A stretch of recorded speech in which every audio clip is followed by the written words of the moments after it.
Yes. Can I have your attention, please? See, it's all calms down.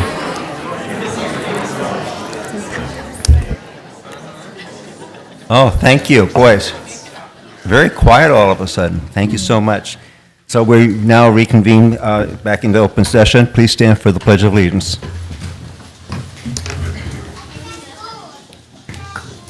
Please join me. Place your right hand over your heart. Ready? Begin.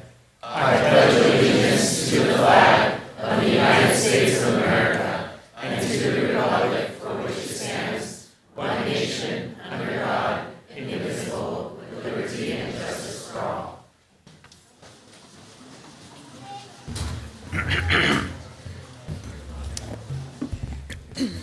Thank you. Did we run out of seats for people that are just standing in the back?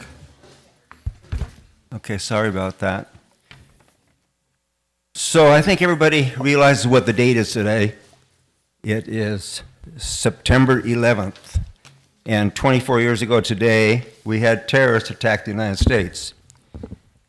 And that we thought that was absolutely terrible. But since then, we've had a number of issues throughout the United States occur way too often. And I can speak specifically about some recent shootings that just in the last couple of days. One was the shooting and death at the Utah Valley University. One person was killed. Then we had a Denver area high school where 2 students were wounded. We had Minneapolis last month in August where 3 dead, 21 were injured. Since this year, we have had 47 school shootings in the United States, 24 college campuses, and 23 K-12 campuses have been involved. That means we had 19 people were killed and 77 were injured. Ladies and gentlemen, it's an epidemic in the United States. We need to do something about it. We need to think about what we, as individuals and collectively, what can we do about it? So let's take a couple of minutes here and think about that. Thank you.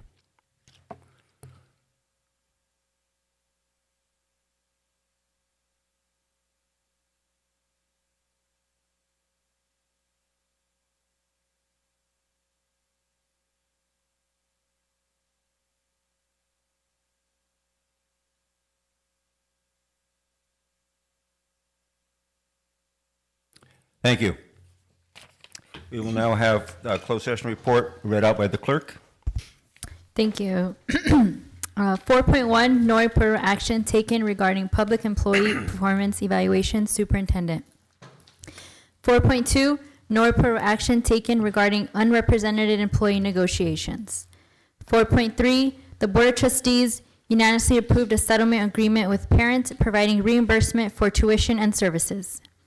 4.4, the Board of Trustees unanimously approved the settlement agreement in OAH case number 2025050462, resolving all issues in students' due process complaint by amending students' IEP and providing an independent educational evaluation, compensatory education, and other reimbursements.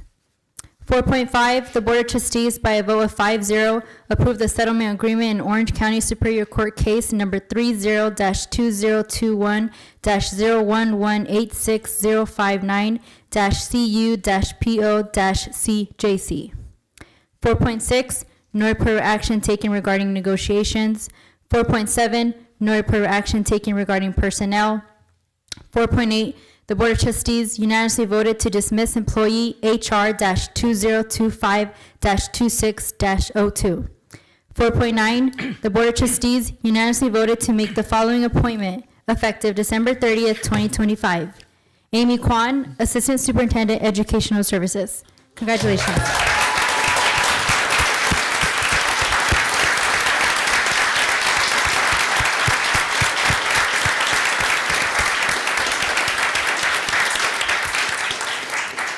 And that concludes your report.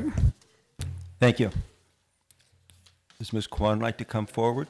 Oh, I'm sorry, she's behind Carl. Yes, would I just say a few words? I would like to say a few words.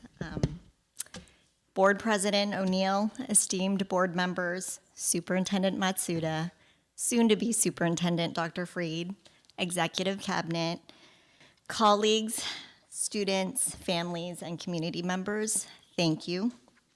I'm deeply honored to accept the role of Assistant Superintendent, especially given the immense talent and dedication in all of AUHSD. This year marks my 20th year as an educator. And fun fact, it also marks my 20th year as a student in formal public education. Some of those years overlapped, but this moment of symmetry reminds me that most of my life has been spent in public education, and without a doubt, my favorite role, and one I hope to never outgrow, has been being a student.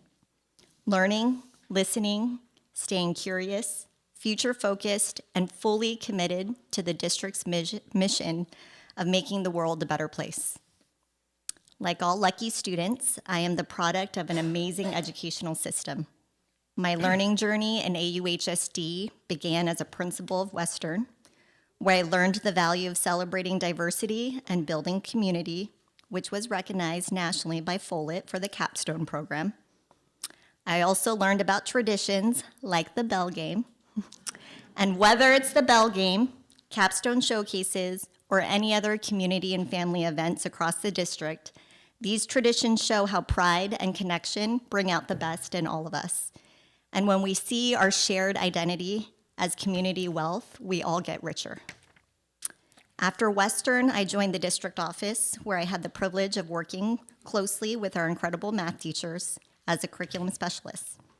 We added new math courses that reflected students' interests and aspirations. That experience revealed to me that our teachers are not just teachers of content, they're teachers of students. And it is that disposition that our teachers make our classrooms the places where the district's vision, mission, and whole child approach come alive every day, every period. In the district office, I've also had the privilege of learning from so many others. From our counselors, I've seen the power of expanding post-secondary opportunities and moving big metrics together. You've taught me that true success extends beyond academic excellence. It's also ensuring that our students feel supported socially, emotionally, and in their journey to college and career. From our site principals and assistant principals, whom we've been diving deeply into all levels of data, to courageously redesign our systems to ensure that we serve all students. You've taught me what it means to be champions of equity.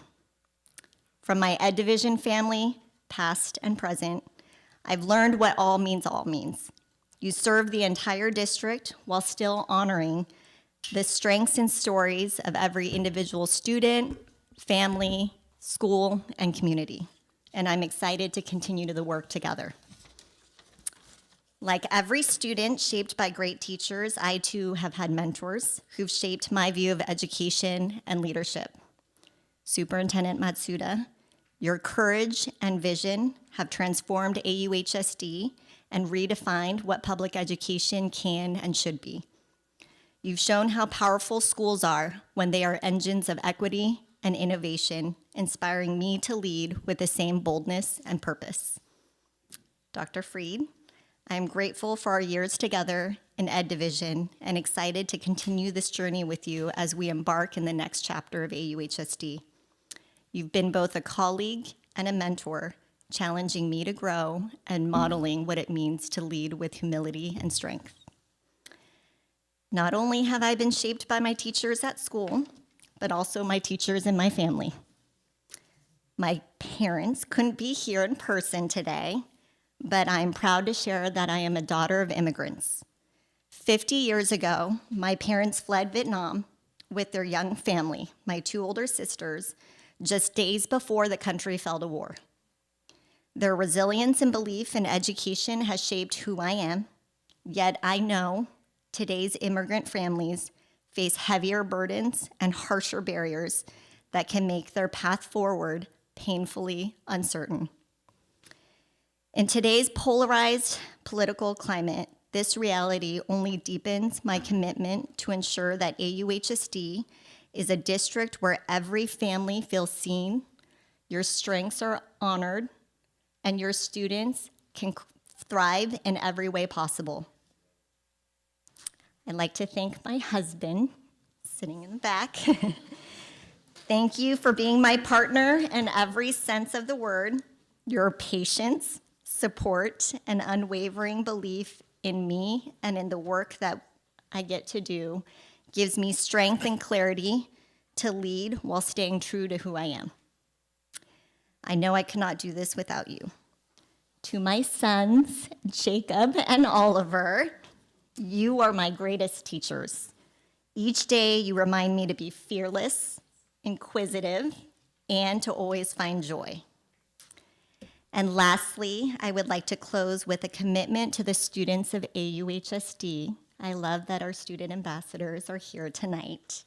You are the reason for everything that we do and the greatest promise in this district.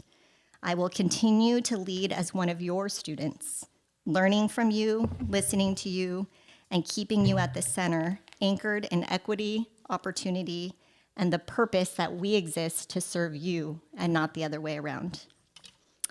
In the words of Casey, and a 10th grader in AUHSD, who shared that her inspiration comes from the great soccer player Pele. Sorry, my son Jacob, it is not Ronaldo. Success is no accident. It is hard work, perseverance, learning, studying, sacrifice, and most of all, love for what you are doing or learning to do. So thank you, Casey, for that wisdom. Because of you and all students, I am ready and excited to lead and love with all of you. Thank you.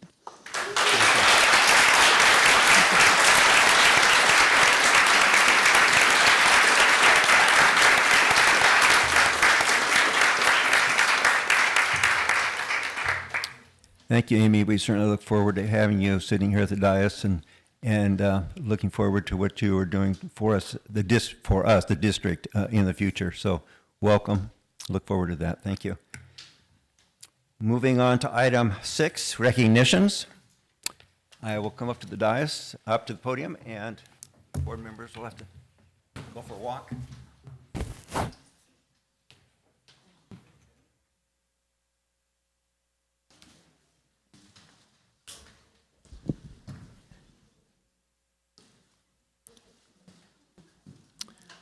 So 6.1, C-SPAN, Student CAM, Walker Junior High.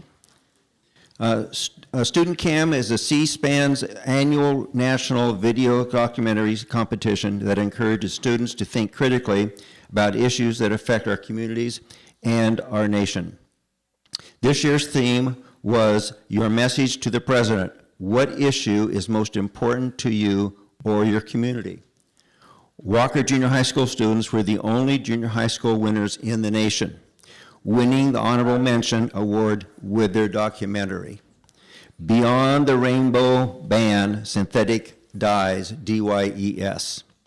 The board would like to recognize the following students for their achievement. Giselle Guillermo, who was not able to attend this evening, Molly Sadul, and Ara Patel. Can you please come forward?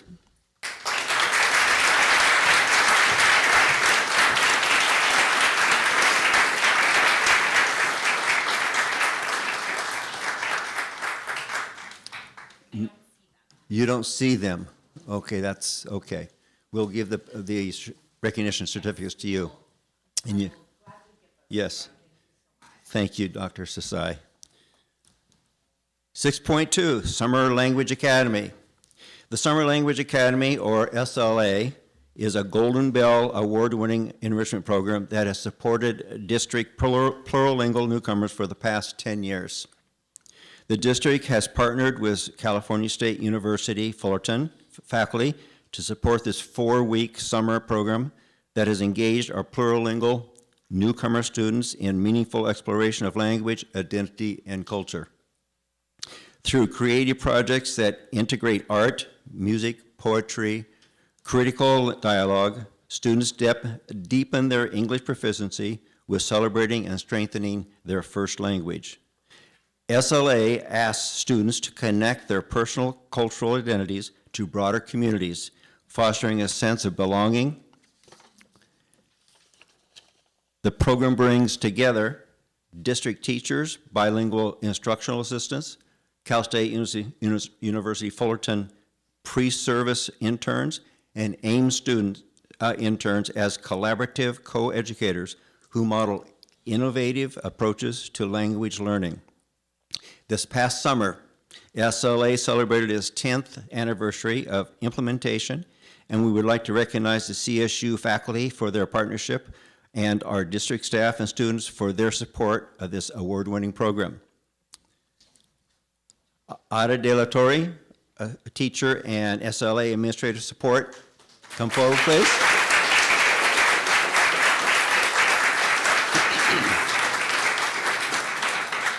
Dr. Allison Dover, CSU Fullerton.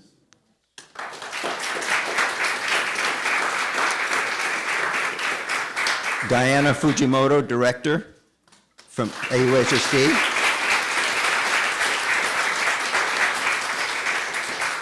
V. Wong, Curriculum Specialist and SLA Administrator.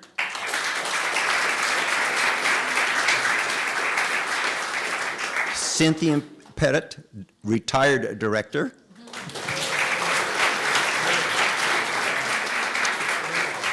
And Dr. Fernando Rodriguez Valls, CSUF Fullerton.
The next, 6.3, Leadership Education for Anaheim Districts, or LEAD.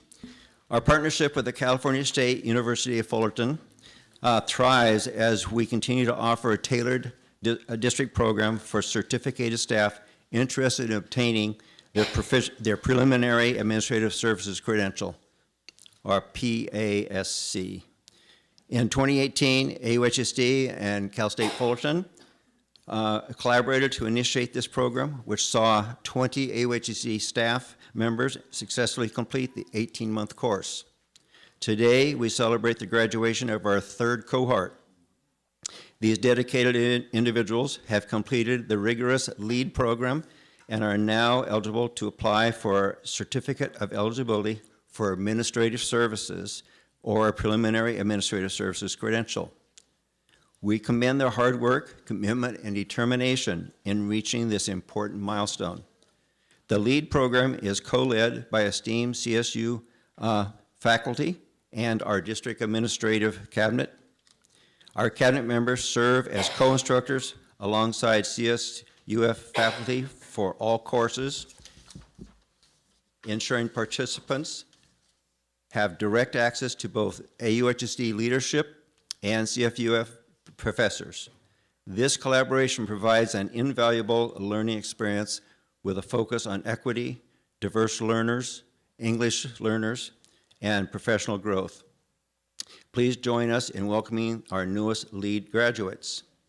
And so I will now read their names a little closer. Kimberly Boulot.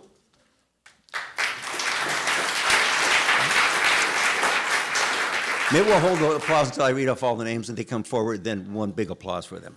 Okay, save time. Martin Calderon, Jason Kohler, Ada De La Torre, Jordan Garcia, Karina Jaime, Mandy Johnson, William Johnson, Matt Majewski, Manny Oliveria, Jacqueline Rodarte, Matthew Schultz, Susanna Soqui Lopez, John Tran, Christine Chuang, Ryan Ward, Gina White, and Heather Zagara. Let's give them all a big round of applause.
Okay.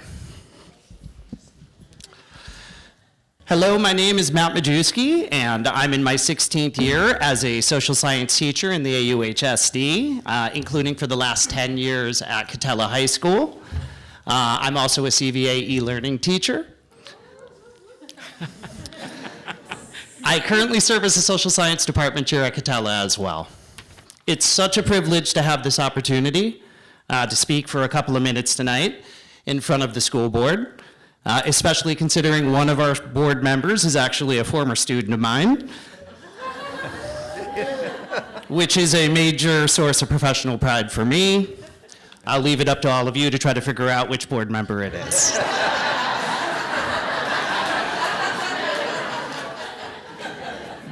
But it's even more of an honor to be at this microphone tonight to speak on behalf of this absolutely incredible group of AUHSD educators that were my classmates and friends in the LEAD 3.0 cohort. Like our students, this LEAD class comes from so many different walks of life. And we represent virtually every school within this district. In fact, many of these folks are lifelong AUHSD products.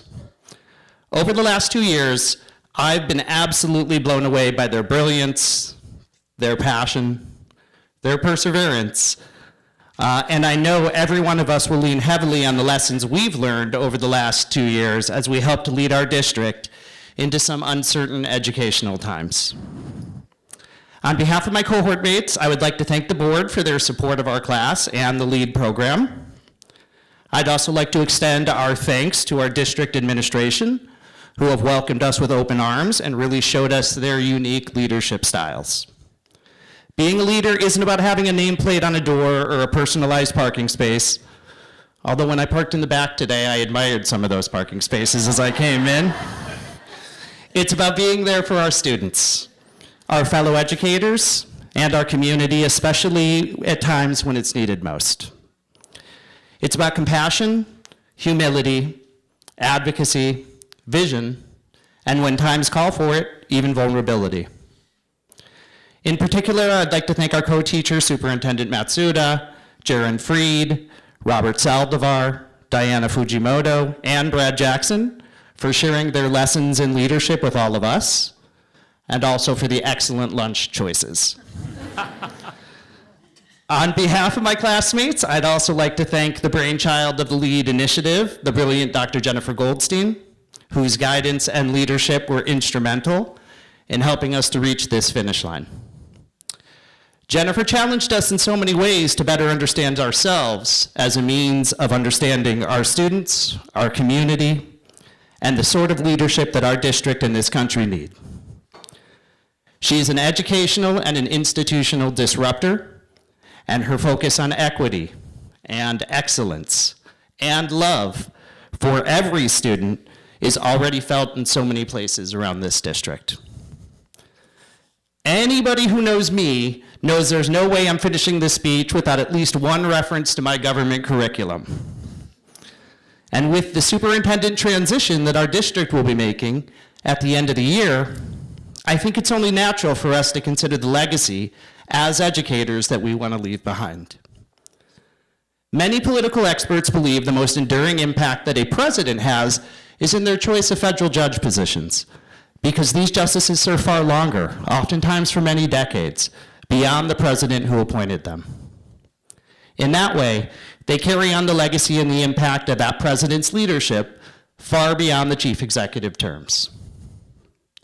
Our district, county, and state educational systems are filled with many amazing LEAD graduates.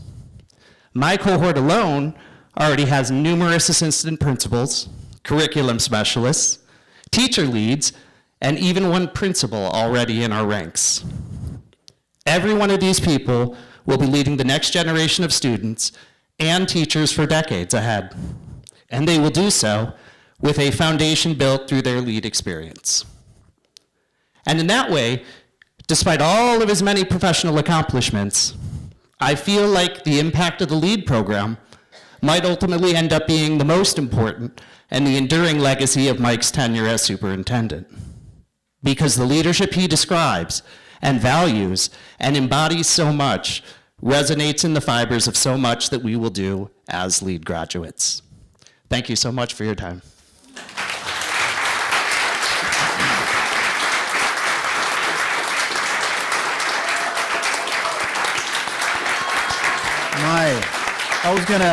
How can you top that, Jaron? You know, I'm so proud that... Mr. Matsuda, you're out of order here. You're not on the list here. Sorry, sir. Go ahead. I am truly a lame duck now, so, you know. One of the things I think the board should really be proud of is, I would totally agree with what Matthew just said. You know, the ability of the system to ensure that it's in good hands long after all of us are gone, right? We are paying it forward. These young people, this represents the next generation of leadership. And as Matt so eloquently said, many of them have already they've all stepped up and all their capacities. And, you know, this is something that districts don't often think about. You know, we send our administrators to the universities, they go out, but we keep them in-house and we grow them in-house. And they pick up the DNA that the board has set forth. So I am very proud, Matt, as you just summarized, of the ability for the next generation to pay it forward. Thank you, LEAD candidates, and congratulations.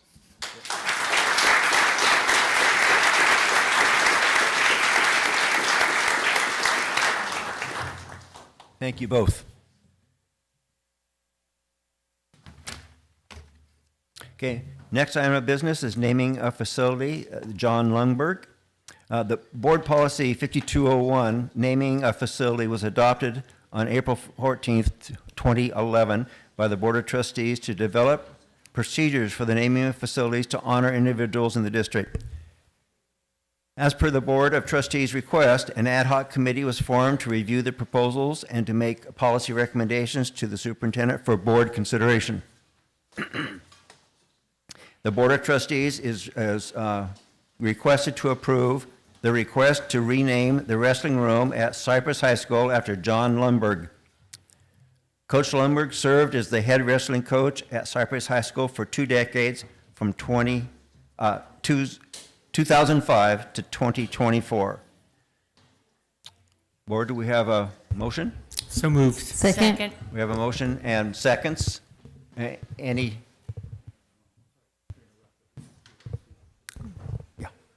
Yeah, we better have the speakers first before we move on to that. But it is open now.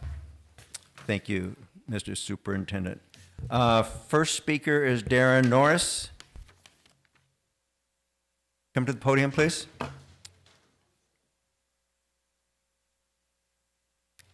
I didn't pick up on the item number. Thank you.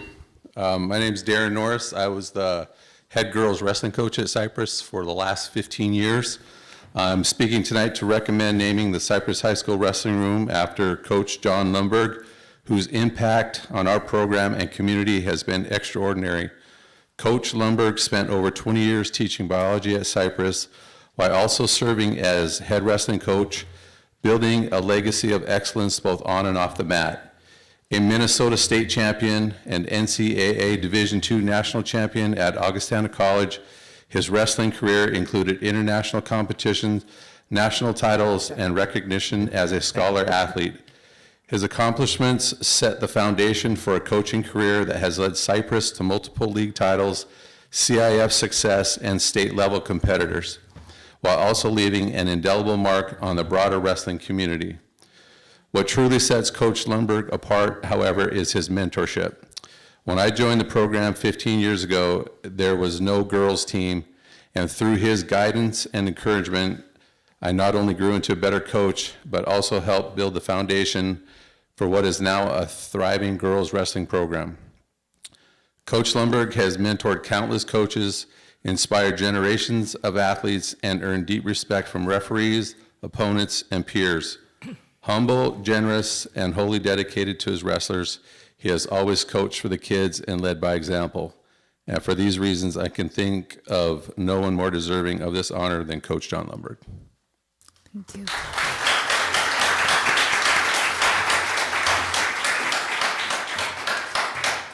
Next speaker on this topic is Sean Pfeiffer.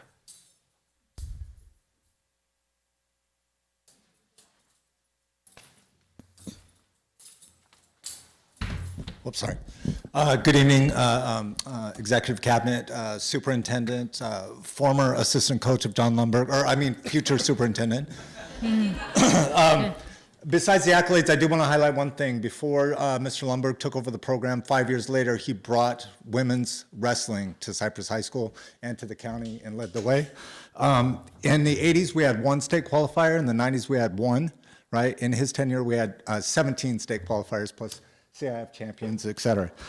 I did a little research on Mr. John Lumberg and his college career, and besides his accolades, I was surprised that the accolades come at 167 pounds. He is a gentle giant. He was our Santa for our sports show, right? Give us a hello, ho, ho. No? Okay. John Lumberg is, don't let that fool you though, John Lumberg, right? If he ever asks you to, oh, let me show you something, put your hand right here, right? You'll be in a pretzel in a second. I made that mistake one time, Mr. Lumberg. 167 pound NCAA, 106 wins, 19 losses, and then one tie, but that was a singlet wedgie fiasco, I think, in the 80s. He was ranked 5th nationally, but here's the thing about John Lumberg is he brings it to the students, right? It's all about the kids. And I do want to put it in perspective. We're not building a bronze statue for Mr. Lumberg, right? We're not naming our firstborns after John Lumberg. We're naming a single-use facility on the interior of the campus that's used by our boys and girls wrestlers. Thank you. Thank you. Okay. Board, with that said, we have motion in a second. All in favor, say aye. Aye. Opposed? 5-0. Congratulations. And maybe Mr. Lumberg would like to come to the podium.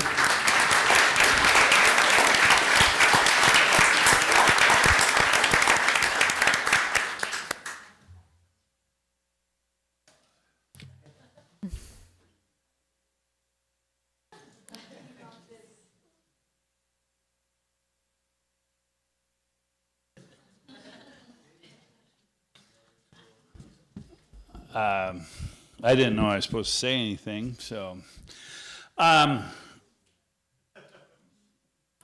It is an honor and it's very humbling. I've always tried to put my athletes first, and you know, it's never about winning. Winning will come if you do the work, and my focus was always on the work and developing the guys and the girls, and I've been doing wrestling since I was 5 years old, and I am a product of a bunch of brothers. I was the youngest one, and I was just an average Lundberg boy, and it is an honor, and I know you guys are sitting here going, how long is this guy going to talk? I'm not going to talk very long. I've been in this district. I taught here for 32 years. 5 was at Catella, where I'll drop some names here. Jaron Freed was my assistant wrestling coach and assistant football coach at Catella for 5 years. And, you know, they were all worried, well, are they going to vote yes? I mean, and I'm going, do I need to come? And the joke was, I got friends in high places. It'll go through.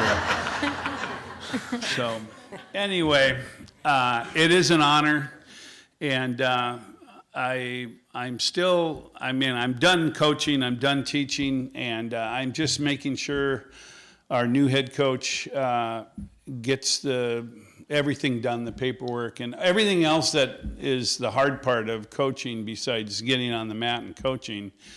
And so far, he's been doing a great job, and I'm very happy with who we got. That's it. Thank you very much. Congratulations.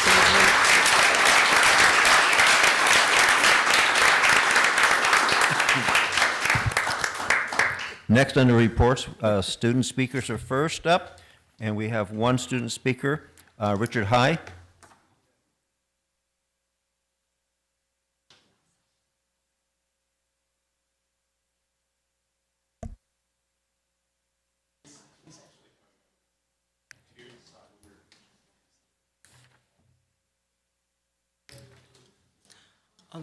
Hello, esteemed board members. My name is Richard High.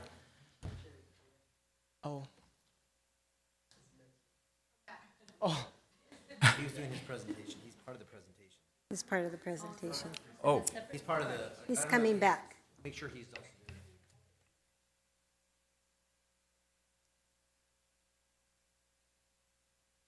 Oh, he's part of the presentation. oh, sorry. He's with TGR. So. Okay, sorry. Okay, we'll come back.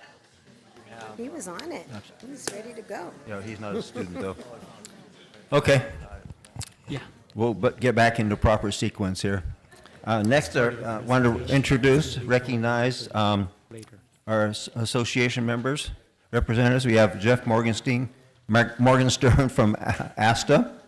Jeff's in the audience. We have Lacey Monger from APGA. Excuse me. We have Jennifer Sasai from ALTA. We have Dana Lynch, Superintendent of ROP. Yeah. Yes. And then we have Dr. Leah Hallstrom, who is Administrator from ROP. So thank you.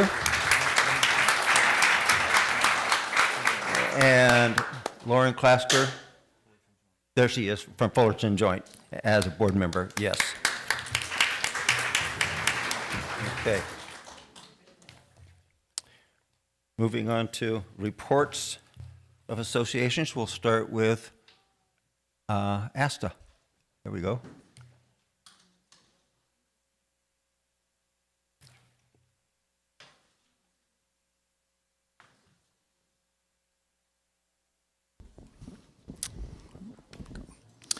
All right. Well, good evening, President O'Neill, Board of Trustees, Superintendent Matsuda, Cabinet, our colleagues and community.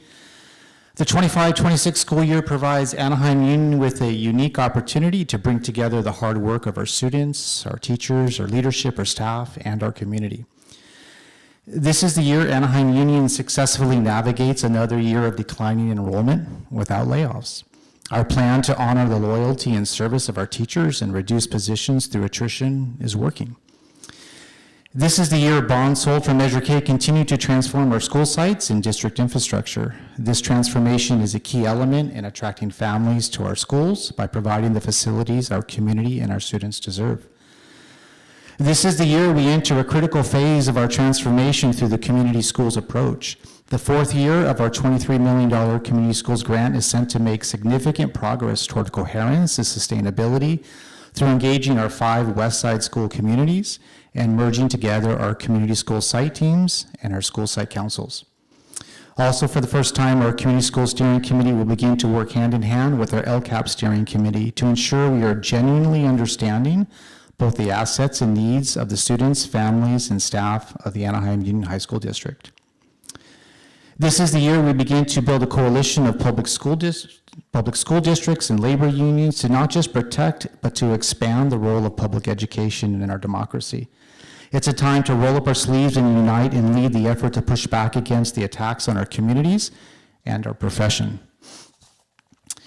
This is the year that we will work with the California Teachers Association and other political allies to ensure that the voters of California understand the need to fund public education to the levels our students and communities deserve. California, as the 4th largest economy in the world, currently funds our schools thousands of dollars less per pupil than the national average. This year, the district leadership, certificate, and classified staff will come together on the insurance committee to continue to work toward a strong consensus to provide our employees with quality health care. This is the year we slow down adding to our already healthy reserves and begin to create the classroom environments our students and teachers and staff need in order to continue Anaheim Union's role in leading our state forward. This is the year we have a real opportunity to provide for the class size guarantees our students deserve. We need to be able to say to our students in a freshman English class or a junior chemistry class, you won't have to struggle to get the individual attention you need from your teachers. We can help ensure that our students have a genuine opportunity to build meaningful relationships with their teachers. We can say to our special education students that our teachers will have the time and the space to provide your academic and social emotional needs. To our students in PE, we can say we understand the challenges you face keeping active, healthy, and safe. To our students who receive specialized support from our speech and language pathologists and our registered nurses, we're going to ensure that you have the best possible access to the services you deserve. ASTA is a committed partner in all of these opportunities. Engage with us, and together we can make this year a turning point in our shared history. Thank you.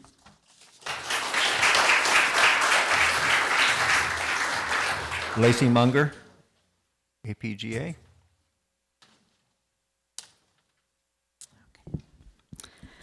Good evening, President O'Neill, members of the board, Superintendent Matsuda, Executive Cabinet, and community members. Last month, I stood here congratulating Dr. Freed on becoming our new superintendent, and tonight, on behalf of APGA, I would like to congratulate Amy Kwan on her appointment as our next Assistant Superintendent of Education. Counselors have had the privilege of working with Amy over the past 3 years, and along with Amanda Bean, she has helped transform the way counselors see our role and how we share our work with the community. APGA is able to present our data and our impact as clearly as we do because of the vision and guidance they have provided us. While we are excited to see the district's vision evolve under new leadership, counselors can admit we're a little sad now that we have to share Amy. As we closed August, our dual enrollment courses launched the week of August 25th. We are now in year 2 of a 3-year agreement that added 5 counselors dedicated solely to dual enrollment. Their focus is expanding access to DE for all students, specifically those from underrepresented groups, and we are seeing progress. Last year, the number of students who successfully completed DE courses increased by 54% in the fall semester and by 47% in the spring. And at the same time, we expanded our class offerings by 31%. This progress has been made possible through our partnerships with Fullerton and Cypress Colleges, who have stepped up quickly to meet our student demand. As we know, dual enrollment isn't just for the 4-year AP College Bound student. It gives all students and each student the chance to explore new options and discover potential they may not have considered. Now that we've entered September, all AUHSD students will take the Universal Assets and Needs Survey. Counselors see this as a critical step in listening to student voice. Last year's senior exit survey told us loud and clear where we could do better. Students shared things such as, I wish there were more workshops or check-ins about mental health, and I wish I had received more guidance on managing stress and balancing school with personal life. Those reflections were powerful and we heard them. They reminded us that while many students felt supported, they were also asking for more personalized guidance and proactive care. The Universal Needs and Assets Survey is our response to that feedback. It allows us to gather student input earlier, identify patterns at each site, and design guidance lessons and resources that are directly tied to what students say they need. Some examples of this year's questions will include, I know how to help myself when I feel anxious or worried. I am confident with balancing extracurricular activities and family responsibilities. I need support with setting personal and life goals. I am confident that school will prepare me for college, career, and life. In short, the student voice is shaping system change in our district. New this year, students will receive an email with resources connected to their survey responses. And families will also receive communication letting them know their student participated, along with family resources and contact information for FACE and community school staff. This is what we call a Tier 1 support, ensuring all students and families are connected to a meaningful, accessible support. As we look ahead to October, I'm excited to return to share some of the UNA data with you, as well as our updates on the College and Career Fair. Students will be exploring their strengths and interests through an interest inventory that will connect directly to their 6-year academic plan, a roadmap that will help them see their path toward being college and career ready. I'd like to close with the words of one of our students from last year who said, I appreciate the support that I got from my counselors. They were always there to help me with schoolwork, give advice, and encourage me to keep going. One more thing that was said to me tonight. I had the honor of seeing Jose Escobedo, who's going to be Catela's representative, student ambassador. And I haven't seen him since last year, and I haven't been at Catella for over a year and a half, but on a personal note, what he said to me was, Miss Munger, we have so much to catch up on. And to me, that is the power of a counselor. That's the power of the relationships we have with our students. And so I hope Jose doesn't mind me sharing that. I know him well enough to know he doesn't. But that's exactly the kind of impact that we at AUHSD as a counseling group want to have. Thank you.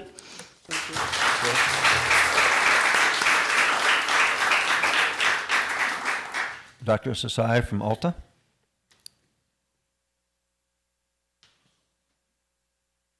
Good evening, President O'Neill, Board of Trustees, Superintendent Matsuda, Executive Cabinet, students, families, and members of our school community joining us both in person and online. First, we would like to congratulate our very own Amy Kwan on her appointment to Assistant Superintendent.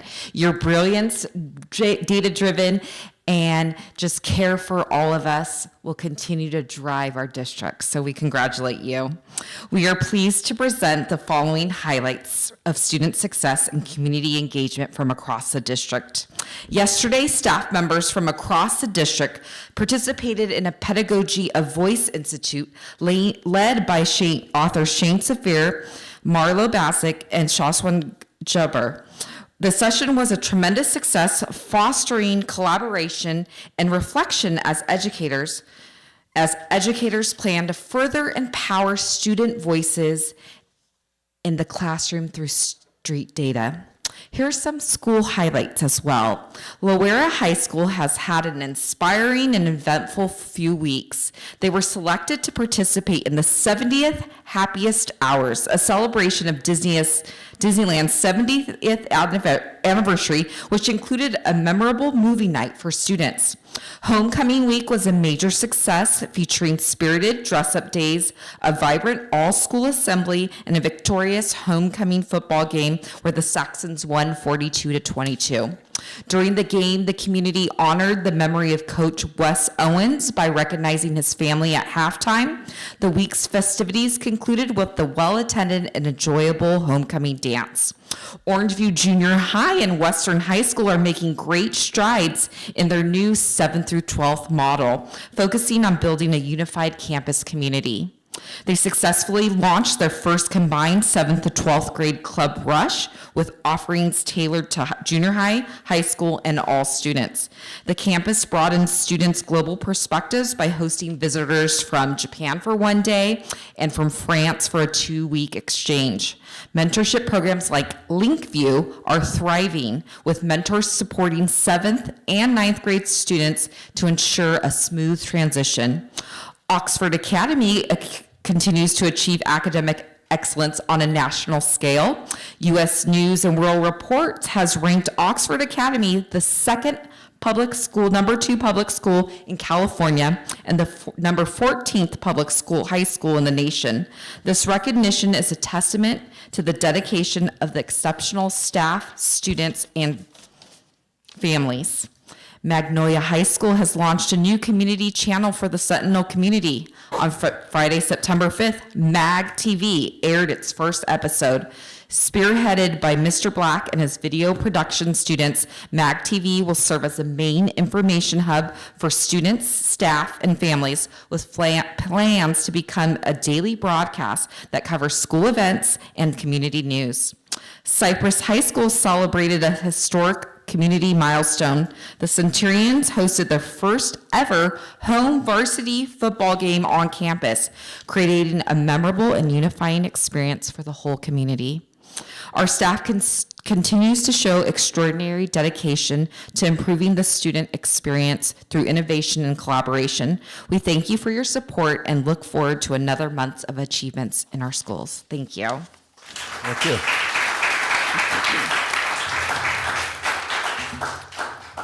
One person I failed to recognize because I didn't see her sitting in the audience, that is Dr. Kelly Kennedy, Assistant Superintendent from ROP.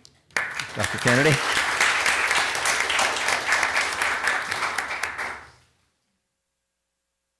Do we have anybody from PTA this evening?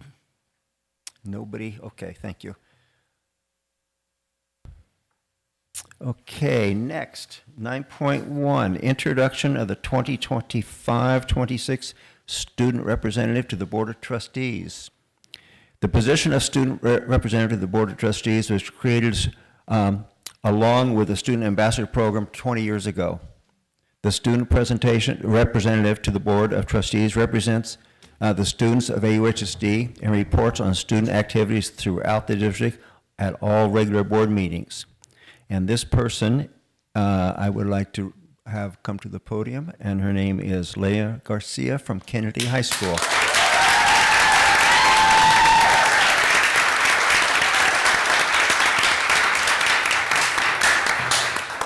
Leah, welcome. Thank you. Good evening. As a result of AUHSD's Foundation of the 5 C's, I'm fortunate to have a mom and an uncle who graduated from Kennedy High School and succeeded and became the first in their family to have a college degree.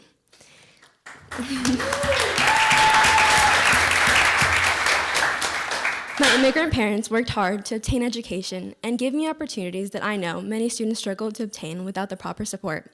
That is why, with the help of AUHSD, I want to ensure that no student feels alone navigating the challenges of their future. My goal is to make sure that every student is seen, heard, and prepared. That is why I invite you to work hand in hand as a district to make a better world through unlimited you and an unlimited us. My name is Leah Garcia, and I'm honored to serve as a student representative to the AUHSD Board of Trustees.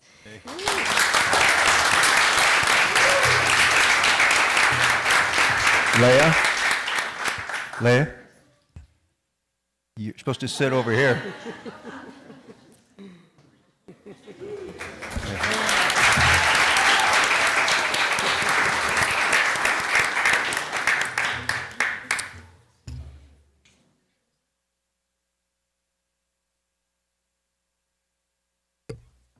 So congratulations now that you're sitting in the hot seat here. So, Welcome. Besides your introduction that you just did now, do you have any other report that you want to report out tonight? Yes. Okay. Okay, I'm going to go school by school. Sure. So, from Anaheim High School, the Chamber Singers Choir, they are one of the 16 in the nation to compete in New York City and received a $50K donation from Disneyland. At CVA, they had back to school night. It was very successful with lots of engagement from the students and staff in their panels and activities. From Cypress High School, they had their first ever week-long club rush with 70 plus clubs on campus. From Kennedy High School, they had freshman orientation, which was amazing and innovative to have Kennedy's freshman orientation on the first day of school. The principal worked together with the student ambassador to make sure that school spirit had increased significantly among the new class. At Catella, they kicked off the year strong with Lean Crew welcoming over 80 freshman leaders who guided the new class. Freshmen showed high involvement at Club Rush with a strong turnout and signups. Disneyland celebrated its 70th anniversary and sponsored the first football game of the season, making history alongside Catella's 60th anniversary. At Loera, Lilo and Stitch Community Movie Night and Loera's Gear Up College Going Mural, they were both great projects to kick off the new school year.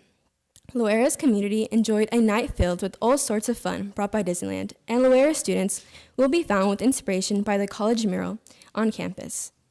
At Magnolia's back-to-school event, Sentinel Mania, was a great success this year. They changed their approach from back-to-school night to an after-school fun fair. There was plenty of engagement, and all the Sentinels in attendance had a great time. The morale of the school year is very high, and the new principal, Mr. Pooley, provided great leadership. At Oxford, for 3 years in a row, Oxford had the opportunity to host all junior high ASB members throughout the district for leadership development. Together, they hope to inspire collaboration, build strong leadership skills, and foster a sense of community among future student leaders. At Savannah, international students from France came to Savannah to learn about American school culture within classes for a week. At Western/Orangeview, student leaders came together to welcome Orangeview and Western peers at their new entrance to the organized 7 through 12 Club Rush, which was a huge success. That prompted communities specific to junior high schoolers, and all grades. RCP members also pioneered the way, providing input on new school policies planned by the students for the students. Despite their rocky start, they'd like to thank all the students, parents, and resilient staff for all their efforts to guide the school through a steady transition. That's all. Thank you. Thank you.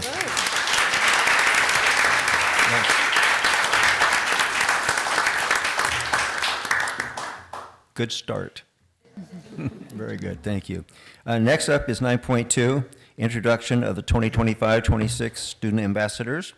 And the purpose of the student ambassador program is to provide a student voice from each of our 9 comprehensive high schools, as well as Hope School, Gilbert School, and Cambridge Virtual Academy, to the district leadership team and the board of trustees. And they're lining up. So each ambassador will come to the podium and introduce themselves and what school they're going to.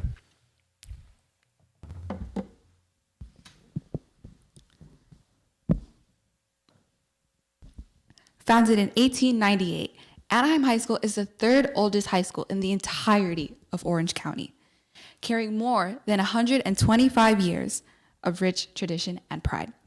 Our campus celebrates and recognizes our award-winning athletics and arts programs and provides a variety of CTE pathways that help pave the way for our students and their bright future.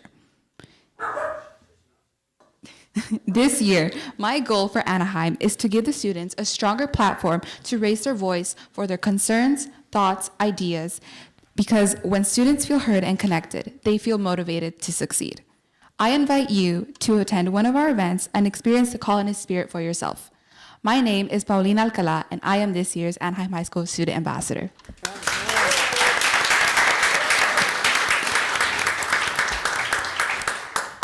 Ever since I was a kid, I felt like I never belonged. But here at our Hive, I found my true home. Our teachers and staff love to be very energetic and supportive. CVA offers an authentic educational experience with flexible learning and personalized schedules to each student. We offer concurrent enrollment where students can take classes, be a part of sports, and even attend events at their in-person high school. We offer a flexible schedule where students can obtain jobs, have internships, be a part of various sports, and do their classwork all at once here at CVA. My goal for CVA this year is to create an inclusive environment where teachers and students feel valued and feel like their voices are heard. My name is Hanya Qureshi, and I'm the proud student ambassador of Cambridge Virtual Academy. And here at CVA, it is always a great day to have a great day. Thank you.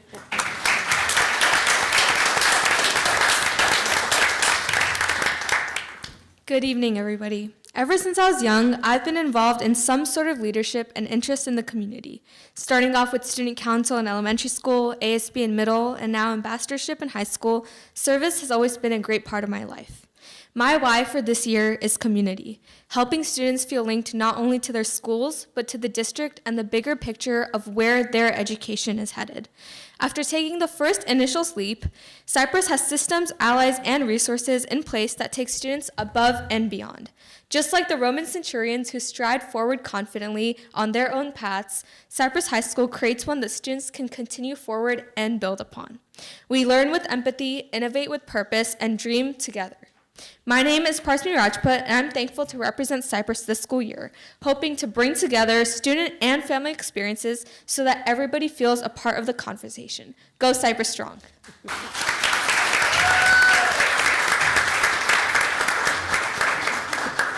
Hi, hello. Gilbert High School, the home of second chances. At Gilbert, we believe that every student deserves a start, a superior community, and a high school experience. We serve 11th through 12th graders from across the district, focusing on every student that feels welcome and set up for success. This year, we are proud to serve 280 students with an 81% graduation rate. We're not like alternative high schools. The Gilbert School works on character development and building trust, not only to teachers, but to students as well.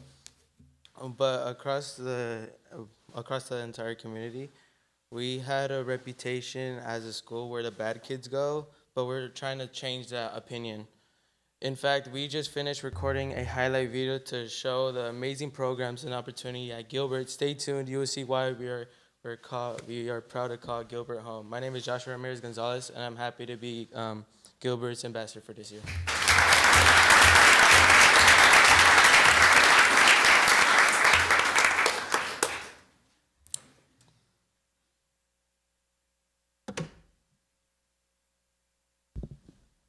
Okay. Growing up, I moved to 3 different districts, and for a long time, I didn't have a community to truly call home.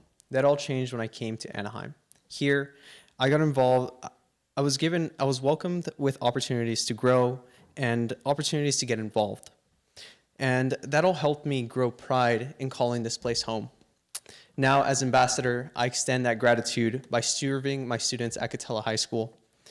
We are proud of our rigorous AP curriculum and our dual language immersion program. Our wide range of CTE pathways and including engineering, culinary, and film. That's why I want to personally invite you to come to Catella, to walk through our programs and see the impact they have on our students. It's this sense of community and this opportunity that makes us proud to say, we are Catella. Thank you so much. My name is Jose Escobedo, and I'm proud to be Catella's student ambassador.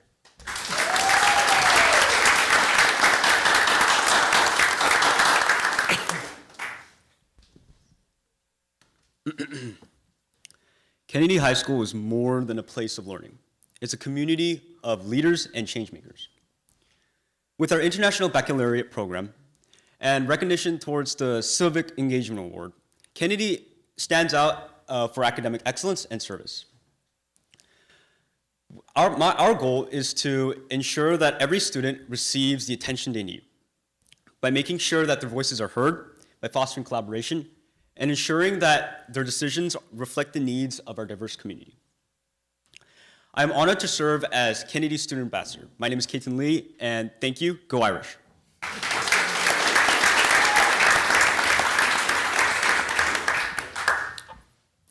A high school is a second home to our students, and I know this personally. I've seen the importance of sharing ideas after seeing the impact it has on not just me, but our community. At Lura, we have a family and community center, a safe space with an assortment of free school supplies, produce, snacks, and clothing.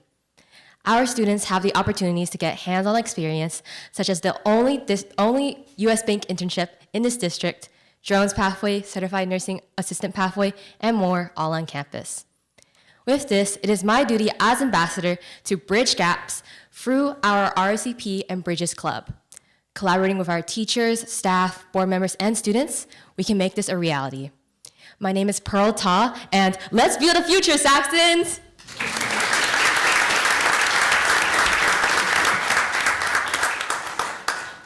At Magnolia, innovation is our favorite word. My school has made many renovations and improvements over the past couple of years to make our Magnolia community the best possible fit for our students and staff. A brand new cyber innovations building, a built-in farm with livestock and organic produce, and exceptional clubs and school culture. Magnolia is unique in every sense of the word, and the growth is never over. I want to use my stance of leadership to continue to expand upon the amazing positive change that is being made on my campus. I believe every student deserves to feel safe, supported, and proud of the school they attend. I'm here to provide a listening ear to the Sentinels in every conversation, not only through RSVP, but as a friend to all. My name is Brooklyn Sharp, and I'm proud to represent Magnolia High School as the ambassador.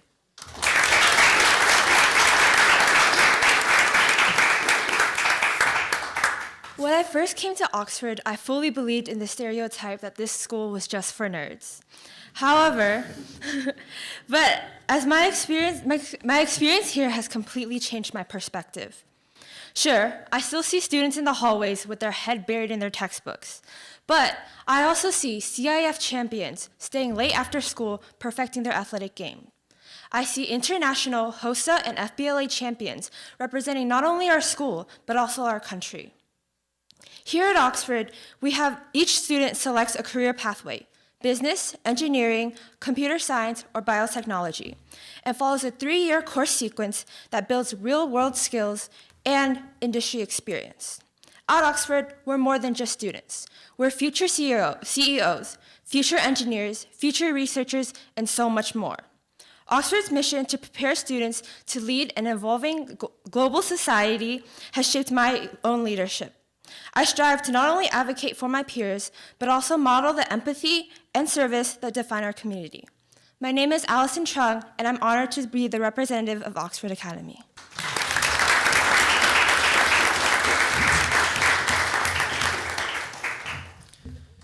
Can you envision passion? Can you envision motivation? The answer should be yes. I stand here passionate and motivated to implement a culture for a high standard of participation during my RSVP summits at my school site. The value that education holds over my mindset coincides with Savannah's values as well.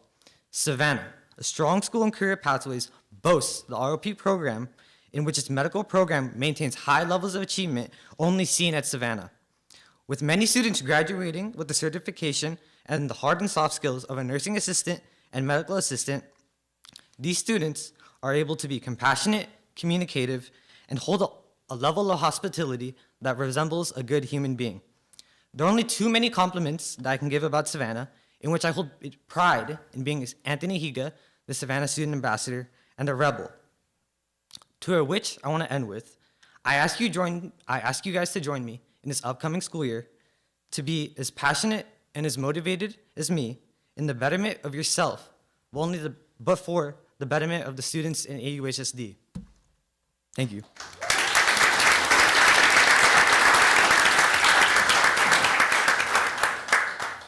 One of my fondest memories as a child was standing along the fence bordering Danbury Elementary and Western High School, in awe yet unaware of what awaited me on the other side.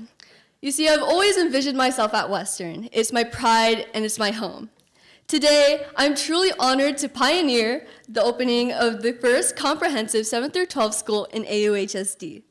I'm extremely thrilled to represent and celebrate the vibrant diversity on campus while still fostering that smooth and welcoming transition for our two newly blended school communities. I empower you to join me in empowering the students amidst change.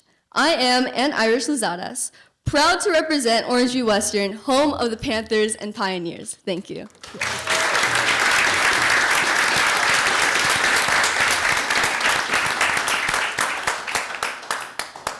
Thank you, ambassadors. What a way to start the school year with your new positions, responsibilities, and we look forward to seeing great things and hearing great things about you and what you're doing out on the campuses. But it can't happen all by yourself. There are people that work with you on a daily basis. So I'd like to introduce them. We have Melissa Nadim. There she is. Thank you. Jenny Lee. Jennifer Brown. And Hilda Vasquez. So thank you, advisors. You're doing a great job. What a way to start the school year. So thank you.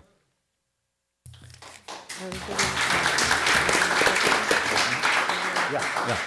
So, everybody, we'd like to have all the student ambassadors come up here so we can get your pictures with the board.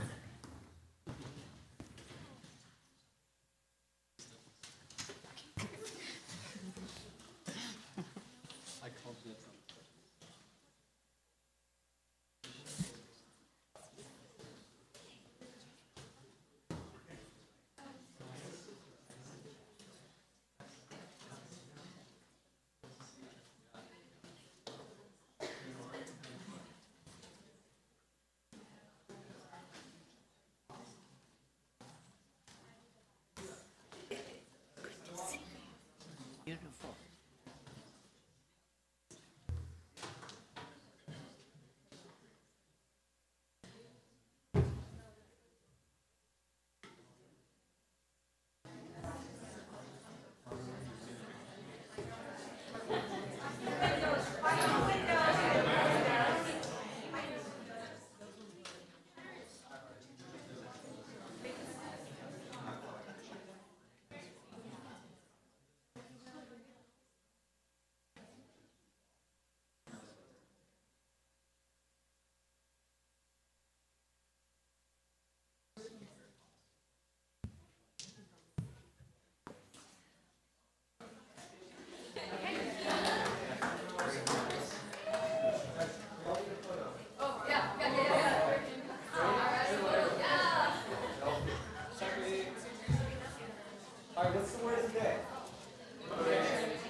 Yeah, we'll kind of go step by step with that. Yep.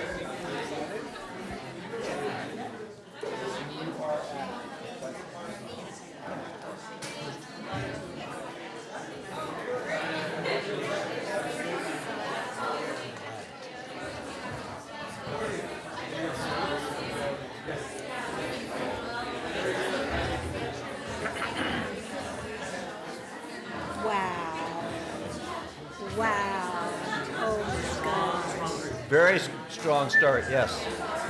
We have our work cut out That's for something. us. That is. Yes, they are. That's fantastic. Yeah, noticed. Great job, Jose. Way to represent Catella.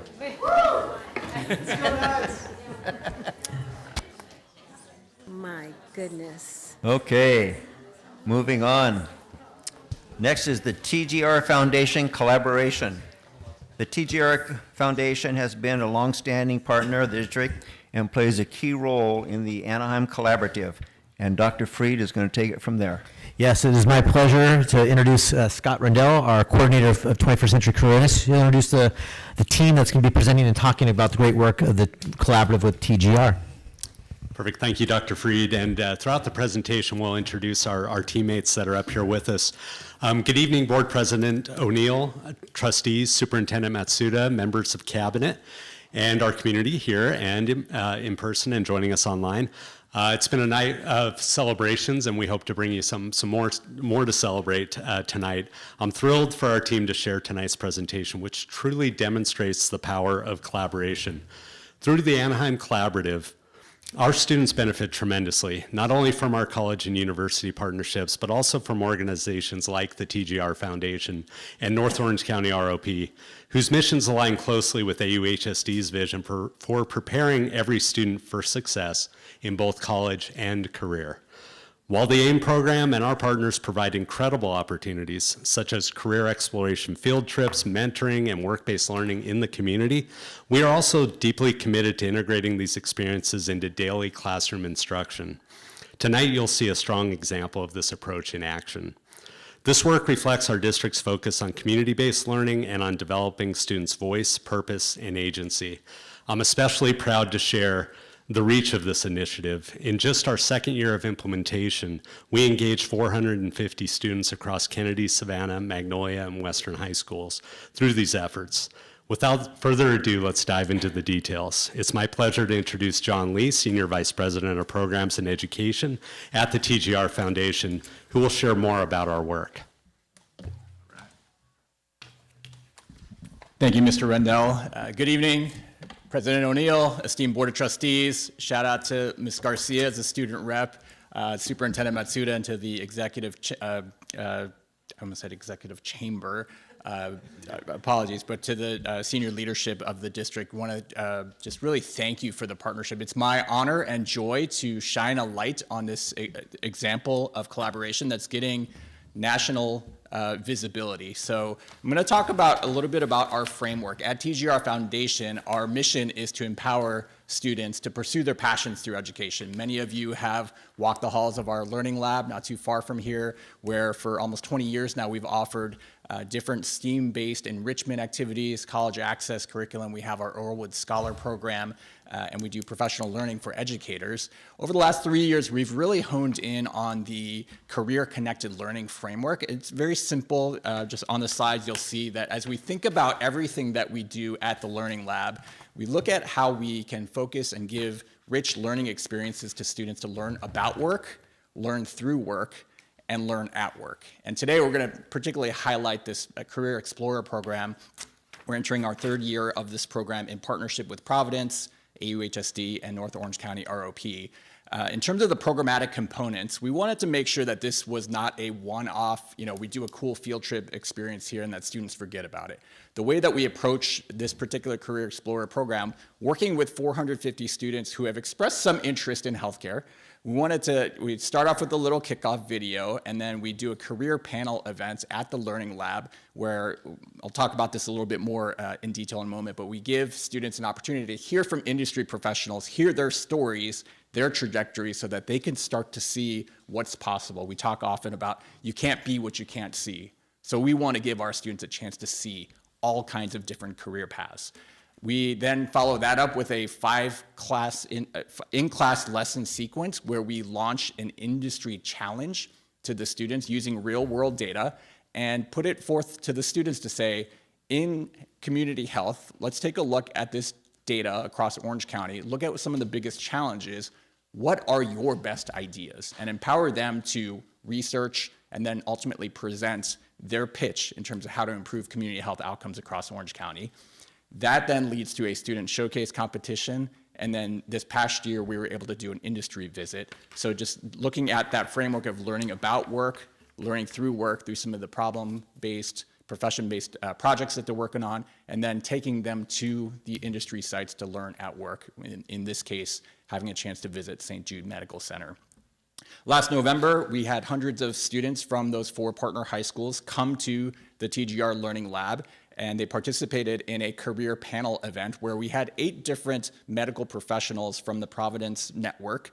We had the doctors and nurses because everybody knows about them, but we specifically asked Providence to provide for us other professionals who are great at their jobs, so including the director of the respiratory center. We had a director of business operations, a clinical laboratory scientist, to be able to show that students that within healthcare, there's so many critical career opportunities there, and to hear those stories.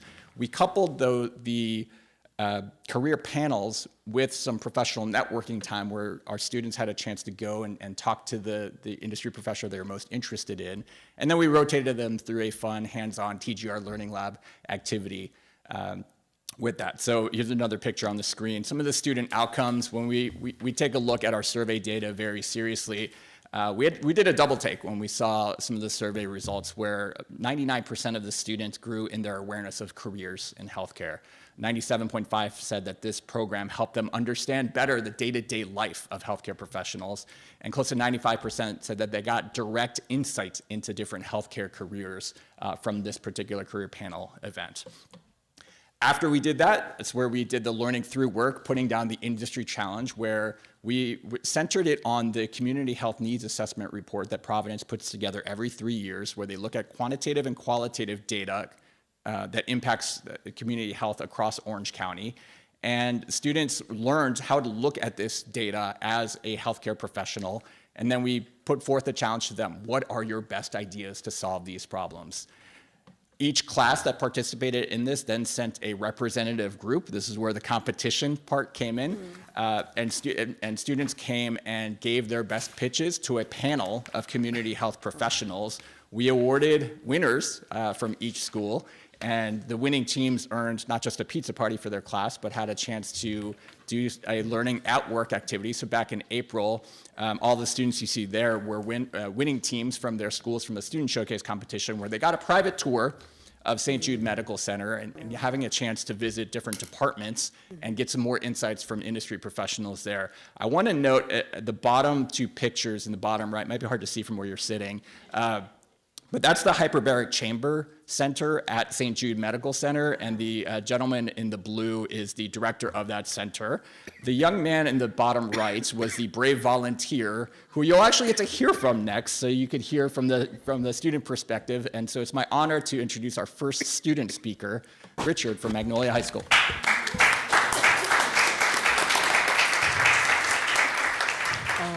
Good evening, everyone. It's an honor to speak, and just to let everyone know that hyperbaric chamber was kind of terrifying to be in, but it was definitely like a once-in-a-lifetime experience for me. So yeah, I'd say it was like very educational. So basically, I just want to talk about like the ROP and the TGR like collaboration. I feel that it was an incredibly like enriching experience for not just me and my teammates, but also for like the school in general. We got to go around to different, we went to St. Jude specifically, St. Jude Providence. And like Dr. Lee said, we had an opportunity to go through a tour of the hospital. And we were also able to network with different professionals of the career. And this experience basically taught us a lot about the different skills in the career, different pathways if we ever wanted to pursue it. Like me personally, I want to be a cardiothoracic surgeon when I grow up. So this was just a very educational and enlightening experience. And besides that, I just want to give like a shout out to the ROP career and the ROP supervisors, because it's just been such a great experience learning with everyone, especially my teacher, Ms. Foster, as well as Dr. Hallstrom and Dr. Lee for supporting everything. Without you guys, none of this would be possible. Thank you.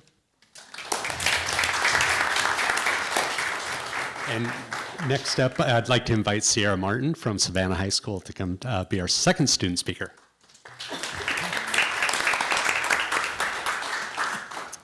Good evening. My name is Sierra, as you can tell from that very ancient photo. 2 years ago, my partners and I were asked to find a problem in our community and to present a solution for it. We chose a subject that was very dear to us, which is the lack of mental health services available to teens. Our humble presentation in our classroom led us in front of a board of esteemed medical professionals, and at 15, with sweaty palms that I still have now, I tried my shaking hand at networking. I met people I believe I never would have had the opportunity to meet otherwise. And between proudly presenting and our winning presentation and hearing the passionate stories of life challenge and fulfilling occupation awakened in me was my own passion for public health, a path that I follow now and plan to follow for the rest of my life, or at least until retirement. I, with great pleasure, can say that I would not be the person I am today without the opportunities that the Career Exploration Program presented to me. I'd like to invite two of my peers to come up and say a few words as well. Thank you so much.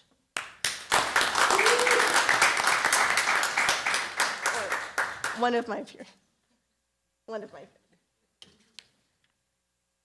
Thank you very much. Good evening. I believe that there's a triangulation, partnership, ROP, TGR, adding our students at the center of our focus, and most importantly, we have our instructors.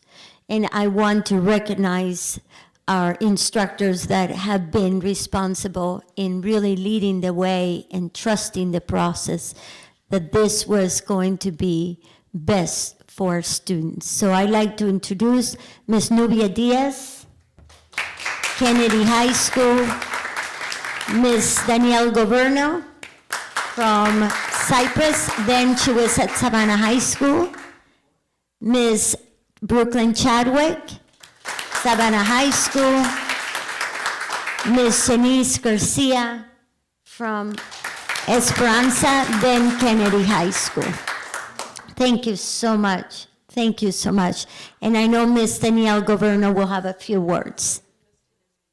Oh, Ms. Foster, I'm sorry. Thank you. Magnolia High School.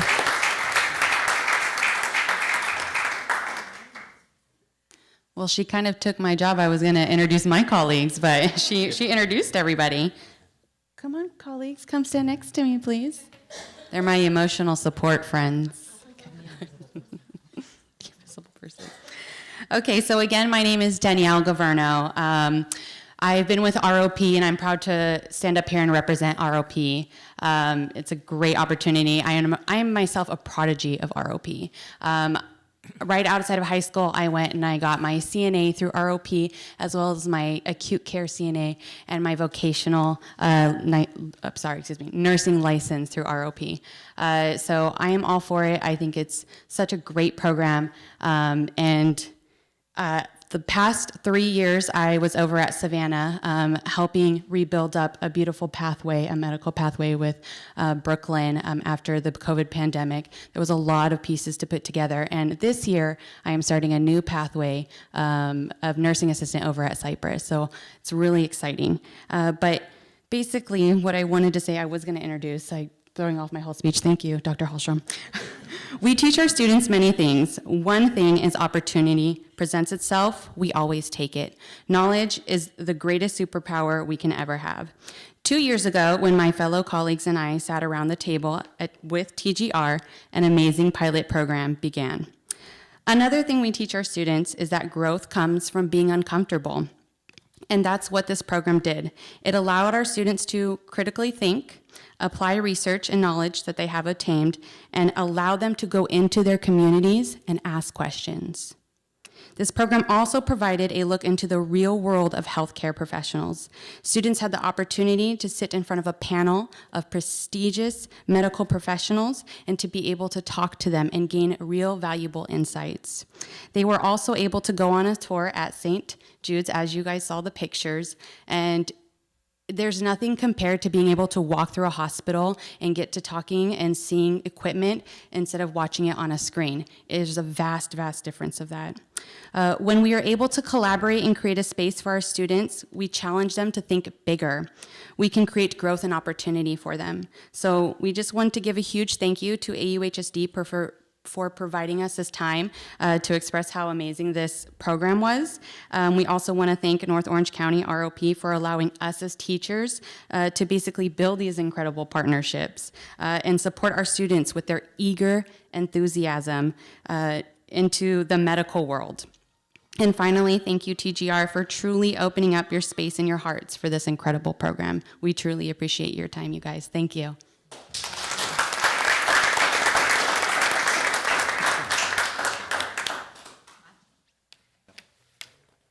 And lastly, I'd like to invite Guy LaBelle, Senior Director, to share where we're headed next. Thank you. Thank you, Scott. So all of the great work we've been doing with the partnership in the healthcare, we're really excited to expand this work and go down some new industry pathways. So we're going to be looking at doing esports development. We're also going to be working with carpentry and residential construction, entrepreneurship, and automotive. And through all of these, we're going to continue with that framework of learning about work, learning through work, and learning at work. And through all of these, we're going to continue to foster students to pursue their passions, as well as do the real-world connections and the learning that they're going to be taking in real-world projects, and then continue the connection with industry visits, as well as internships. So we're really excited, and I'm looking forward to this upcoming year and all that we can do.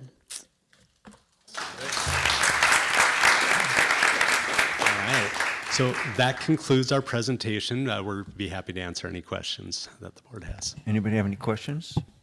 No? Thank you, Scott. What a fantastic program we got going there. Thank you, one and all, for your presentations this evening and for the programs that you give to our students. Thank you. Thank you.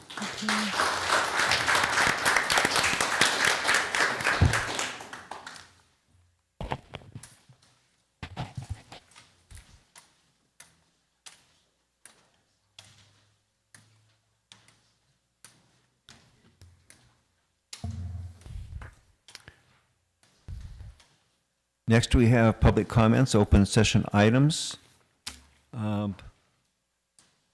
This is time for the public to be able to come to the podium with a 3-minute time limit. And the first speaker is Sonia Moran.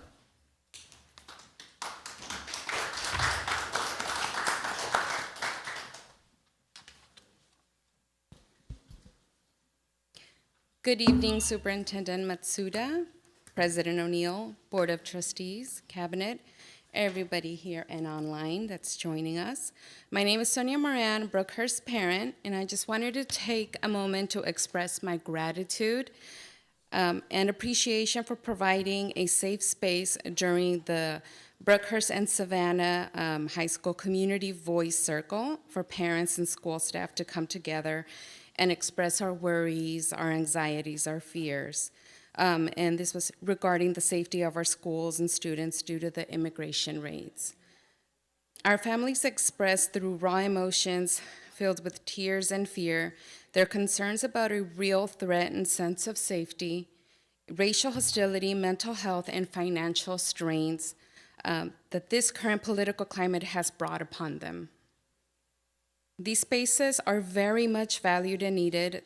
They not only provide a safe space to express our concerns, but allow us to have real communication and connection to our principals, our faces, our district personnel, superintendents of all the issues that we are currently facing.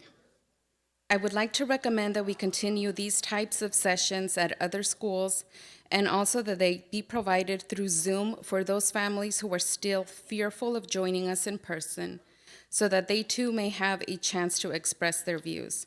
A special thank you to Dr. Freed, Brookhurst faces, Mrs. Soto, Mrs. Trujillo, Savannah faces, Principal Amancio from Brookhurst, Savannah, and Brookhurst staff, Araceli Chavez, Carlos Hernandez, and everyone who attended the session for your time, your valuable input, and most of all for your openness and vulnerability. This allowed us to get to know you on a more personal level. We know it was not an easy topic to talk about, and it really brought home to us the message that we have more in common than we realize. This is a step in the right direction in keeping our community connected, protected, and safe. Thank you.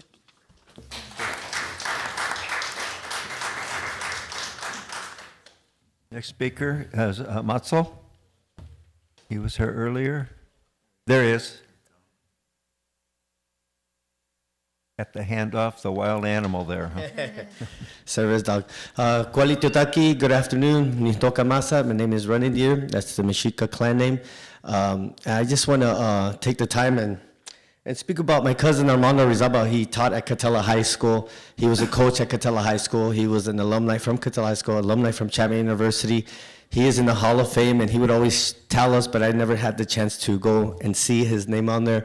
He passed away maybe 2 to 3 weeks ago, and he passed away in Mexico. And he was a role model to me. You know, he was a role model, and I wanted to be like him, but I never can be so good at playing soccer like him. Siempre metía goles, siempre always scoring, you know.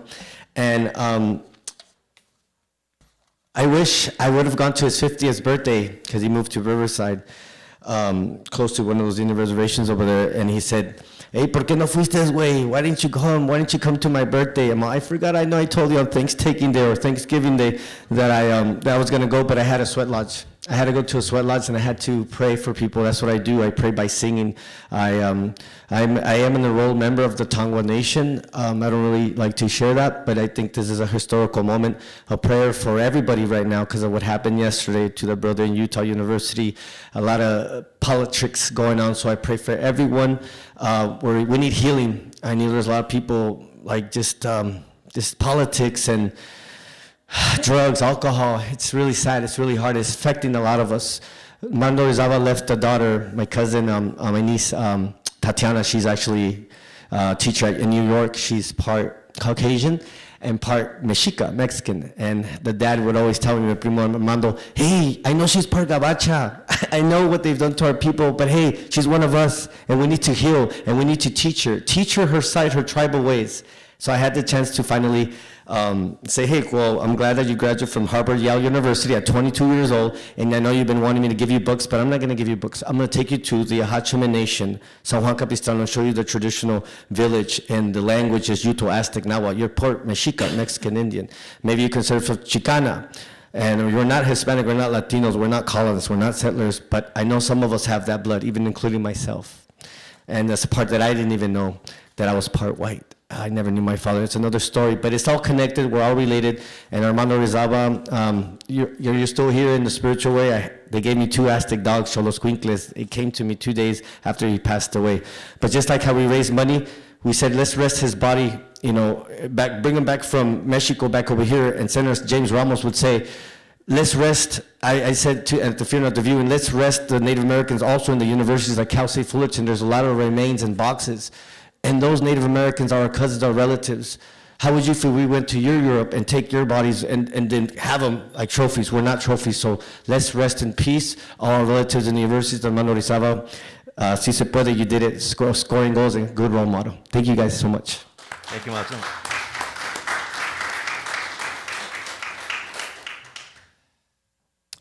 Lucy Talarita?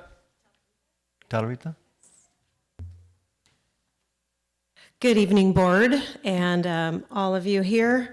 My name is Lucy Talarita, and I am the ambassador for Western Alumni Association. I'm here on behalf of Ron Flores.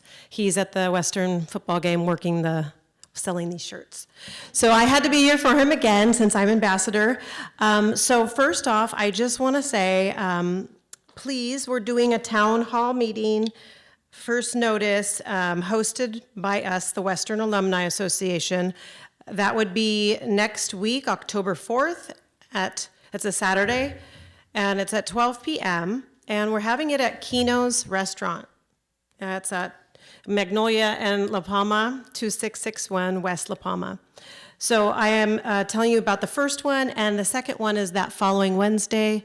It's October 8th at 6:30 p.m., so it's an evening town hall meeting hosted by us. But first of all, what Ron wanted me to do here tonight is to submit this letter, and it's from one of the parents from a student at Orangeview High School. And hopefully my phone has 3% battery, so I hope it goes. He says, I regret that I am unable to attend the board meeting on September 11th, tonight, 2025. However, I feel it is important to submit this letter as a concerned parent regarding how Orangeview Junior High School and Western High School are currently being run. Earlier this year, I attended nearly every school meeting about the decision to combine Orange Grove Junior High and Western High School. From the first meeting to the last, the main concern expressed by parents of junior high students was safety. We were promised that 7th and 8th grade students would be separated from the high school students with gates, that they would have their own classrooms, bathrooms, lunch courtyard, and additional security cameras would be installed. Unfortunately, many of these assurances have not been fulfilled. The junior high students are not being separated from the high school students. The gates that were constructed are not being used, and the new courtyard from lunch is unused, resulting in wasted funds. While the restroom situation has finally been resolved, they were not ready to when school began.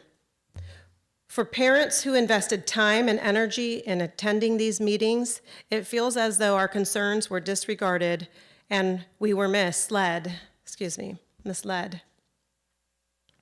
The purpose of this letter is not to criticize staff or administration, but to share the very real concerns of myself and other parents who feel we were promised one thing and delivered another. I am an involved parent who wants my child's school to be safe, successful, and to foster the STEM education of our children that they deserve. Unfortunately, it was clear to the school was unprepared for this new model of combining the junior high and the high school students. Parents were told that Western would do this better than any other school. But what I wanted to hear was that even though this was new leaders were committed to doing it right for the sake of the students and families. Communication has been a serious issue. Only last week, there it went. He just goes on to say it's from Robert, a concerned parent, that he just said only certain things are just starting to happen after 5 weeks of school been in session. So he was just saying that the schools said everything was going to happen all at one time at the beginning, and it took 5 weeks into school to start to see just anything they said they were going to do. So I'm sorry, my phone did go out, but this is on behalf of what Ron wanted to say. So I'm speaking on behalf of the president of the Alumni Association. Thank you. Thank you. Mm-hmm.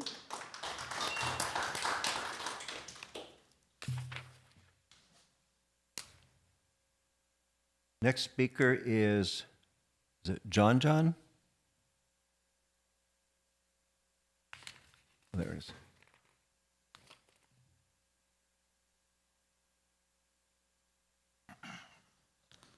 Hello, my name is John, and I wanted to just say blah, blah, blah, blah, blah, blah, blah. Nah, I'm just playing. Let's wake up, everybody. All right, so 24 years ago, we know what happened this day, 9/11, tragic event, but we know who was behind that, that? It was the government, and honestly, to reality, why can't the government, admit that? How was no bodies found, but the passports of the terrorists were found? That makes no sense. Am I right? And why was the black box of that same airplane that was crashed found and had Israeli accents? It makes no sense, right? And you know what still makes no sense? Is that we still can't get funding for our teachers in the district.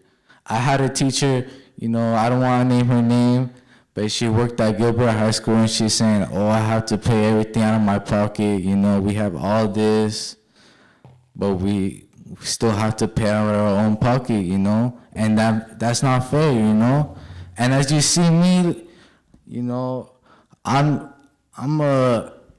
I've been in a couple situations, I'm a warrior, at heart. I'm a warrior. We all are warriors, We have to fight for what's right.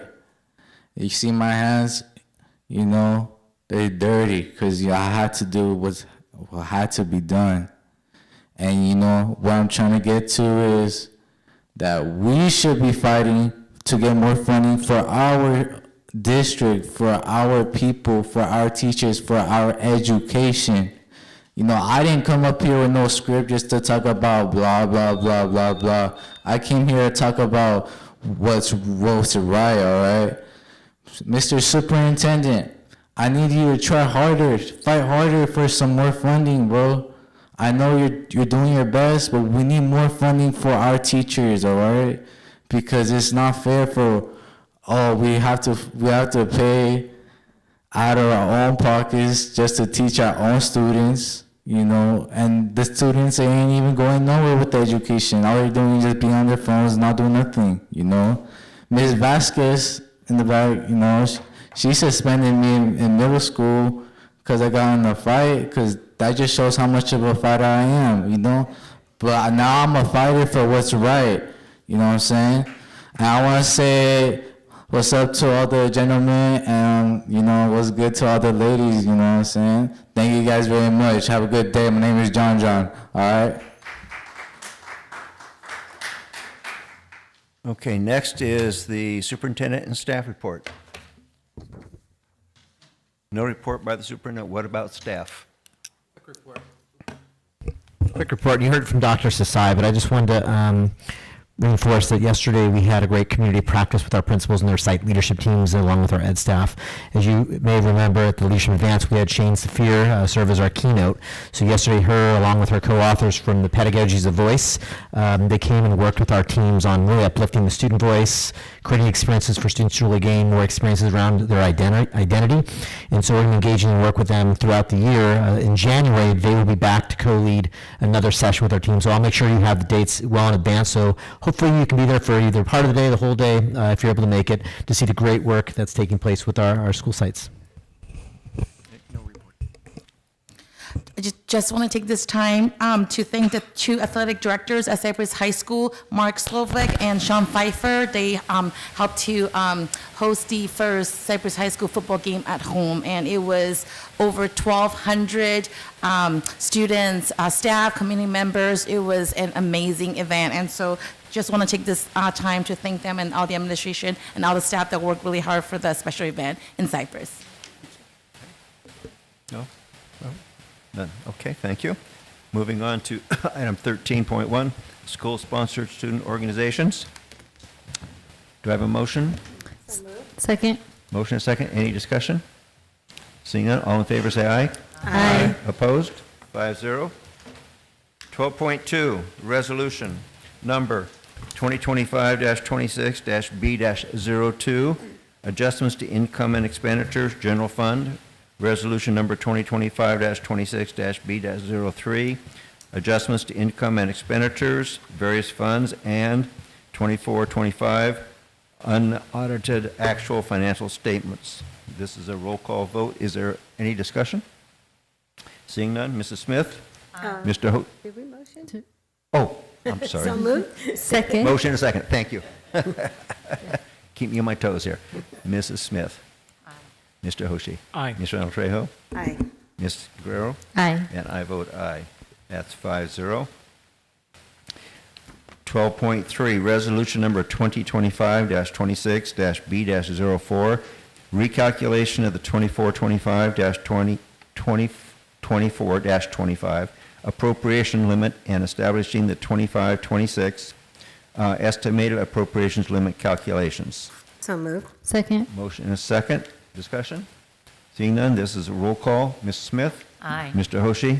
Aye. Ms. Randall Trejo? Aye. Ms. Guerrero? Aye. And I vote aye, 5-0.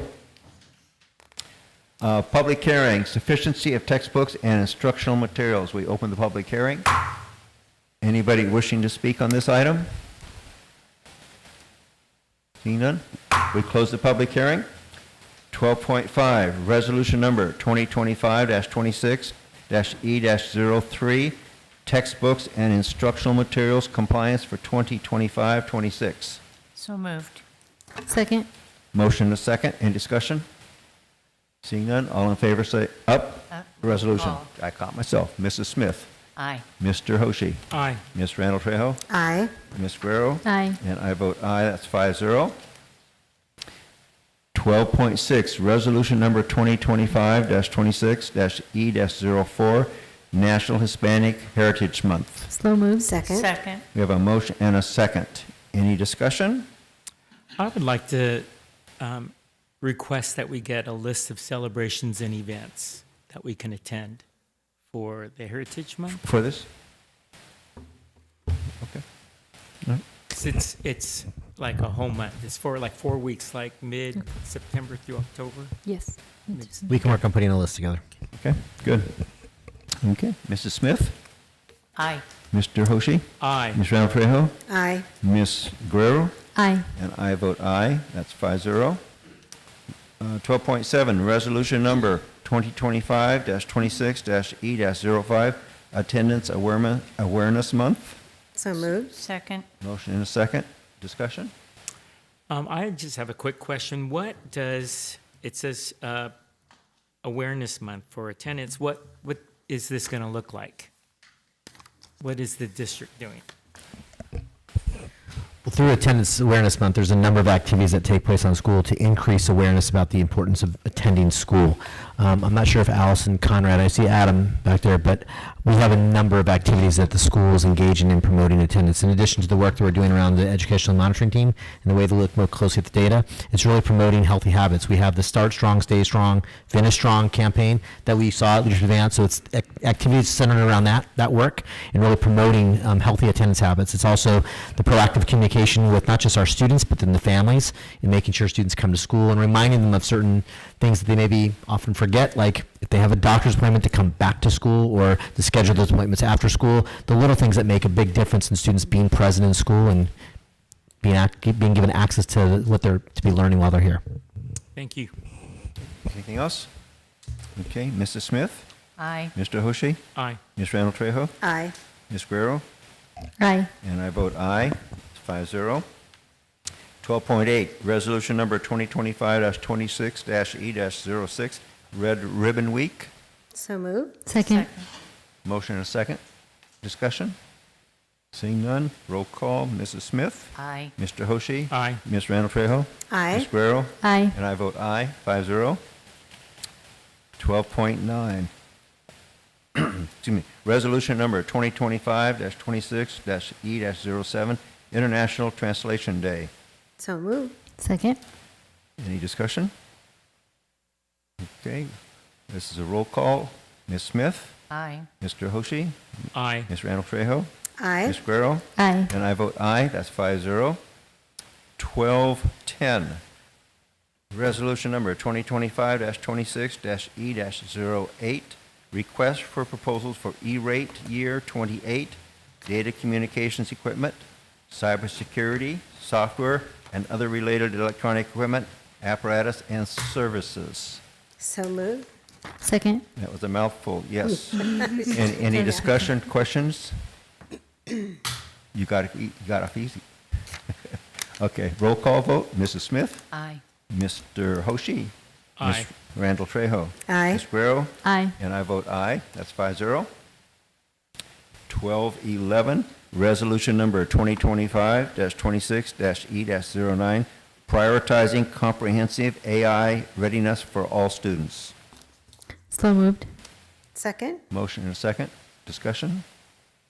Seeing none, roll call. Ms. Smith? Aye. Mr. Hoshi? Aye. Ms. Randall Trejo? Aye. Ms. Guerrero? Aye. And I vote aye, 5-0. 12.12, resolution number 2025-26-HR-01, week of the school administrator.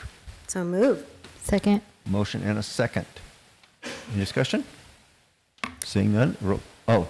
Oh, I was just going to say, we as a board appreciate our administrators, and I was saying at the ROP meeting last night that, we think that the administrators at the sites are mini superintendents, right, of their sites, and they've been through a lot these last couple of years, and I'm really glad that we take the time to to honor you.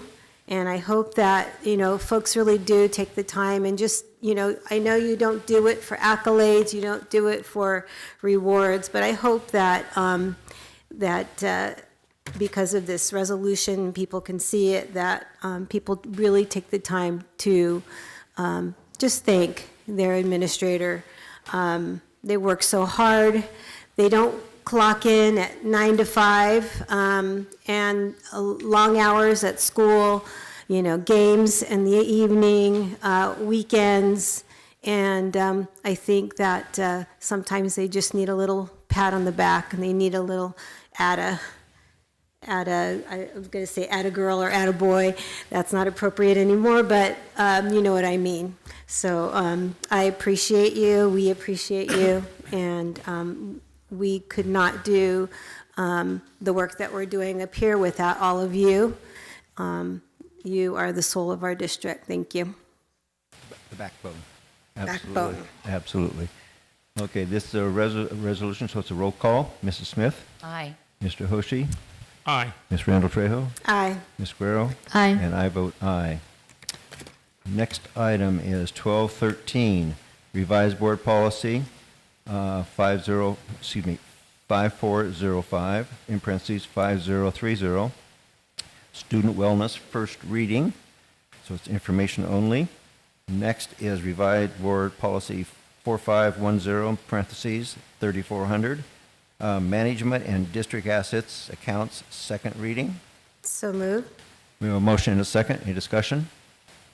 Seeing none, all in favor say aye. Aye. Opposed? 5-0. 1215, school connected organizations. So moved. Second. So we'll take all four. Any discussion? Just, I'm glad to see more are joining on. Yes, indeed. Yeah. Okay, all in favor say aye. Aye. Opposed? 5-0. 1216, award request for proposal, RFP 2026-05, student transportation services. Slow moved. Second. Motion and a second. Any questions? Seeing none, all in favor say aye. Aye. Opposed? 5-0. 1217, consulting services agreement, Lunch Assist, Inc. So moved. Second. We have a motion and a second. Any discussion? I just was really happy to see, I know that you have done this before, but I like to see that all of our areas are developing and learning. So the professional development here looks like it's going to be put to good use. Our team does a wonderful job, and I'm glad to see that you're still wanting to learn and grow. Yep. It's refreshing.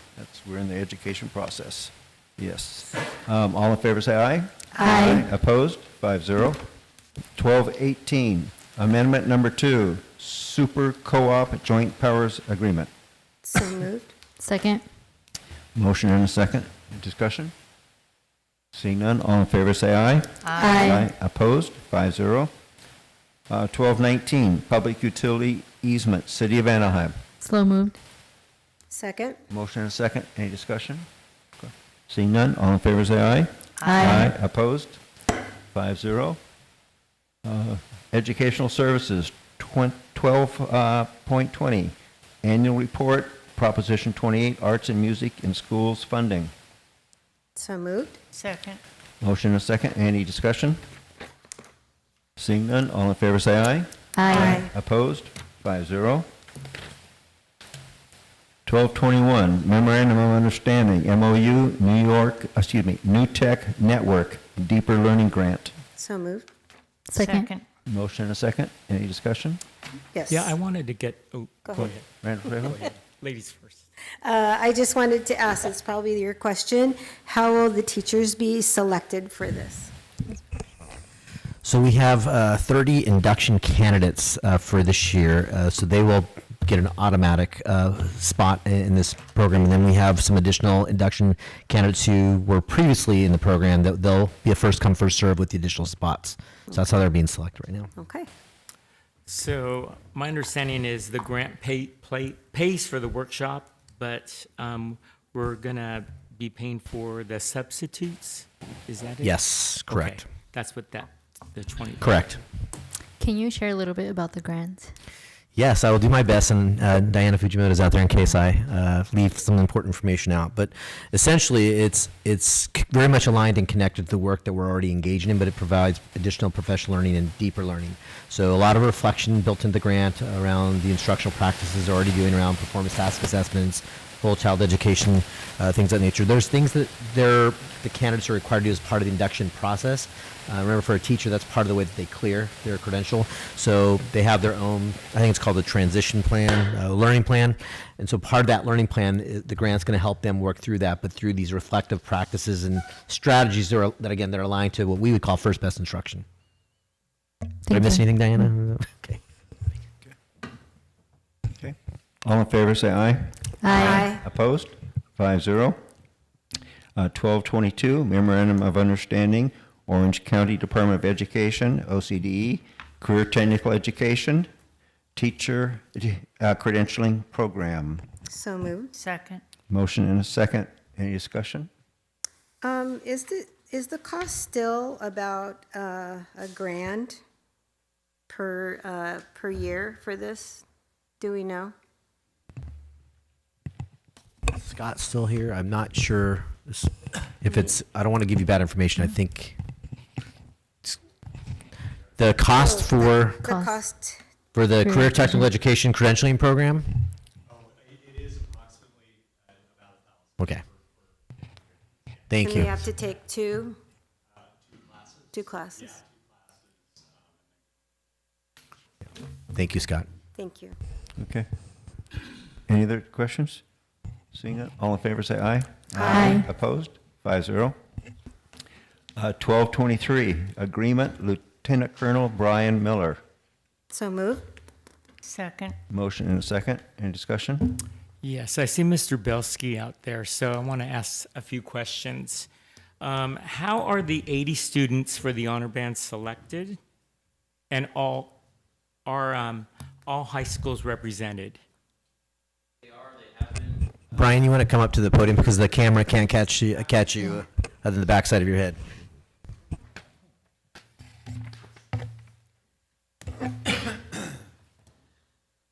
Yes, all students, all of the high schools have been represented. They audition via video. They submit a video audition. There's their particular requirements that they have to do, but all of the high school instrumental music programs have been represented. We always bring in some phenomenal guest conductors, and bringing in Colonel Miller would be another step in that tradition. And then how many rehearsals does he work with the kids? He will work with the students the week of the concert on Tuesday and Thursday night. Concert will be Friday night, so he'll put in about 6 hours plus a tech rehearsal of about 2 hours. So he'll put in 8 hours in a concert with the students. Mr. Belsky, I'm really impressed you got somebody of his caliber to come and work with our students. Yeah, we draw some great talent, so the kids have a great experience. The evening of the concert is it February? It 6th? is I believe the first Friday in February. Okay. I would have to check. I'll make sure you get an invite. Okay, thank you. Thank you. Any other questions? Seeing none, all in favor say aye. Aye. Opposed? 5-0. 1224, Agreement, Amy Gordon. So moved. We have a second on Amy Gordon? Second, sorry. Okay, motion and a second. Any discussion? Seeing none, all in favor say aye. Aye. Opposed? 5-0. 1225, Agreement, Carla D. Roque, DBA Robots and Rainbows. So moved. Second. Motion and a second. Discussion? No questions, but I know the artist has done a lot of work with Anaheim Elementary, so excited for her to showcase some of her work at South Junior High School. Okay. Any other comments? Seeing none, all in favor say aye. Aye. Opposed? 5-0. 1226, Agreement, Career Launch. So moved. Second. Any discussion? Yes. Can someone just give us a little bit more about this about this, the skill building and some examples of what this. Oh yeah, sorry. I thought you weren't finished. Yeah, I can have Scott come up and or Amanda. Yeah. And just as Amanda is walking up, Career Launch has been someone like, if I recall, they're the ones that work with our students on the pitches. No, it's okay. It's a different group. I'll have Amanda come up. Not for them. Hi, good evening. So we're partnering with Career Launch, who we've engaged with in the past to do lessons within our English classes on career readiness and helping students learn how to have career conversations with people within their social network. But they, through another grant with the Gates Foundation, developed a research-based career readiness inventory that we will be giving to all of our students 7th through 11th grade as part of our college and career fair lessons. And it will be and we're planning on giving it now to them every other year after this year to track their growth and career readiness as they move towards graduation. So it's part of the ecosystem we're building around 6-year academic planning, the college and career fair, and then really being able to, in a research-based way, prove that we are helping our students be career ready when they leave us. Okay. So, When you get that, can you send that to us? yes, of course. Yeah, I'd like to see that. Thank you. I meant to say curriculum, and it just couldn't come out of my brain, so sorry about that. Thank you. Any other questions? Seeing none? All in favor, say aye. Aye. Opposed? 5-0. 1227, Contract Independent Psychoeducational Assessment. Janet Brody, Allen, Mind Insights. So moved. Second? Motion and a second. Any discussion? Seeing none, all in favor say aye. Aye. Opposed? That's 5-0. Human Resources, 12.28, public hearing. Disclosure of collecting bargaining agreement with MMA. We open a public hearing. Anybody wishing to speak? Seeing none, we close the public hearing. 1229, adoption of the 24-25 collective bargaining agreement with MMA. So moved. Second. Motion and a second. Any discussion? Seeing none, all in favor say aye. Aye. Opposed? 5-0. 12.30, public hearing, disclosure of collective bargaining agreement with AFSCME. We open the public hearing. Anybody wishing to speak? Seeing none, we close the public hearing. 1231, adoption of the 24-25 collective bargaining agreement with AFSCME. So moved. Second? Motion and second. Any discussion? Seeing none, all in favor say aye. Aye. Opposed? 5-0. 12.32, compensation for Assistant Superintendent Educational Services. So moved. Second. Motion and a second. Any discussion? Seeing none, all in favor say aye. Aye. Opposed? 5-0. Don't we have to discuss the compensation? the recommendation. Yeah, would- you're right. Okay. The recommendation would be to align the new assistant superintendent's compensation with the existing cabinet's compensation. So moved. Second. Okay. Thank you. Yes. Any further discussion? All in favor say aye. Aye. Opposed? Thank you. Okay, Superintendent's Office, 12.33, Board Policy, multiple policies, first reading, information only. Next is consent calendar. Anybody wishing to pull anything? Yes. 13.4. 13.16. 13.17. 13.18.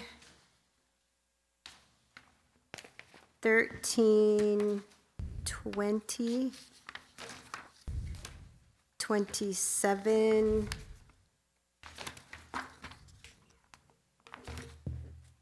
And 20, no, sorry.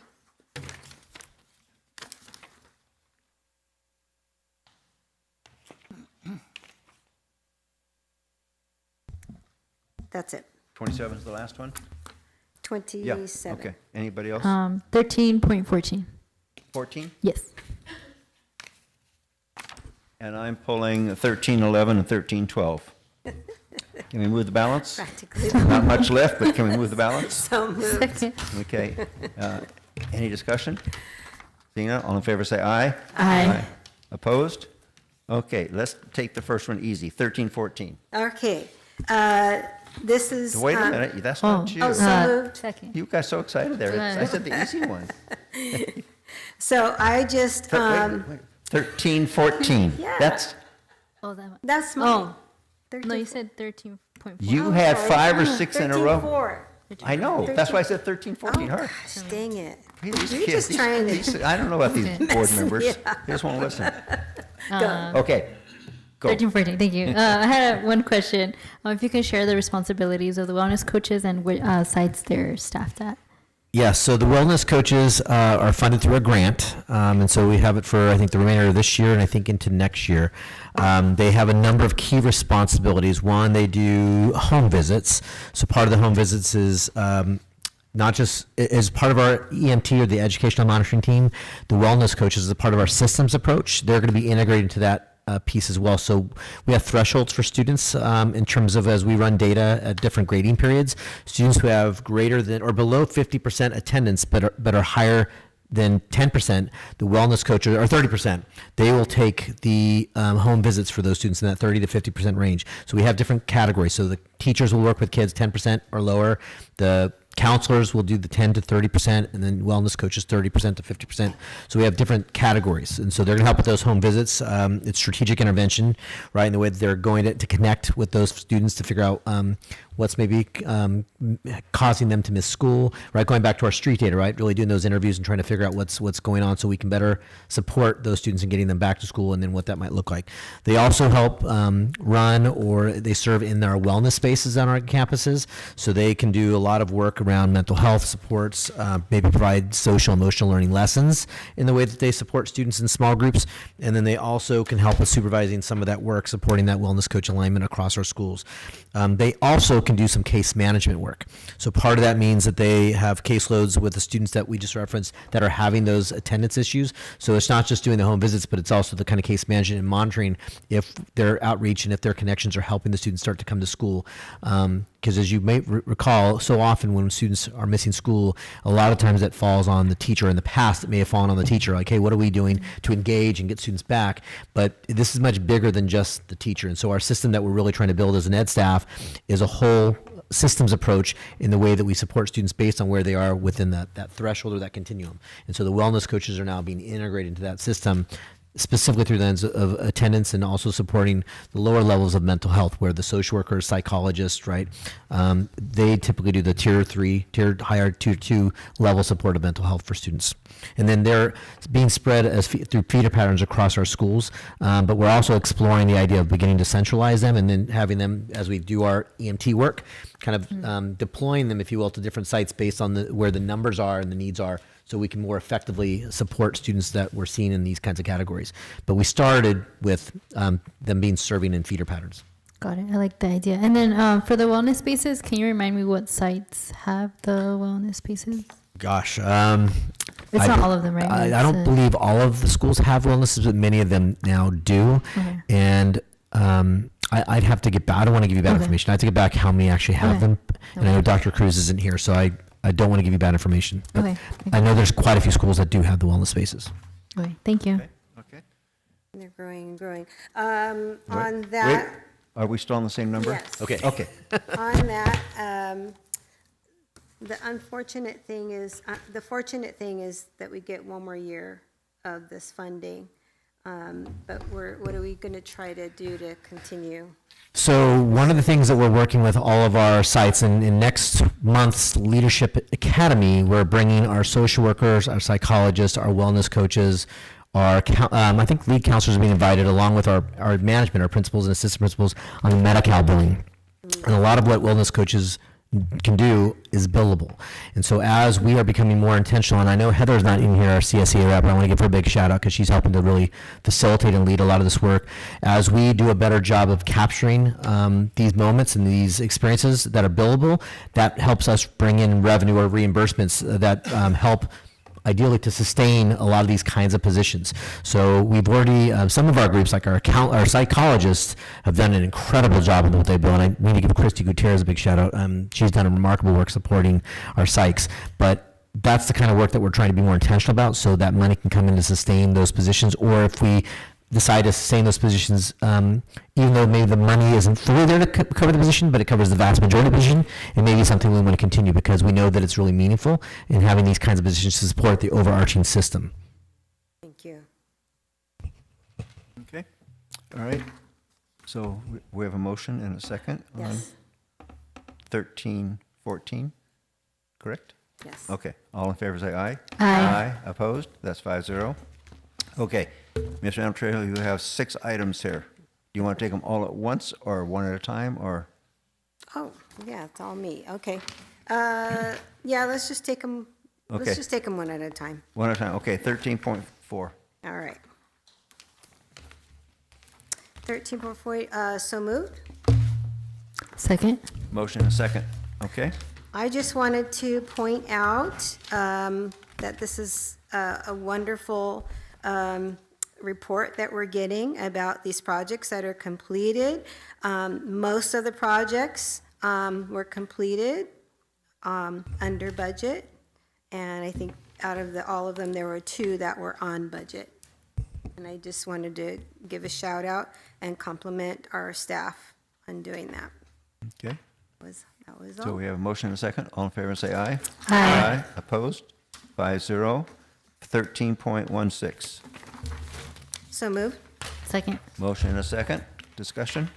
So, yes, in looking at this agreement, that we have to provide a licensed clinical social worker for Servite, I asked the question, what are the other schools in our area that we have to support with this, what would you call it, a mandate? Yeah, it's federal regulations we need to Federal support. regulations. So I just kind of wanted to point out to the public that we have to provide certain resources to our private schools in our area. So Acacia Wood Prep Academy, Digites, Guide Academy / American School, Servite High School, St. Catherine's, St. Irenaeus Catholic Elementary, St. Justin Martyr, St. Pius Catholic School, the Islamic Education School, Zion and Lutheran Elementary. So these are the schools that surround our area, and that our public school has to provide resources. Just an informational item. Some people feel that that we, I don't know what they think sometimes, but I just wanted to point that out. I didn't hear what you just said, that we what? Go ahead and So local LEAs are required to provide, or the private schools in our area are entitled to Title II and Title IV funding, which we have. So the local LEAs help support that. And so the private schools that Trustee Randall Trejo just read off are the schools that if they chose to do activities that fall under the Title II and Title IV regulations, we provide some of that support.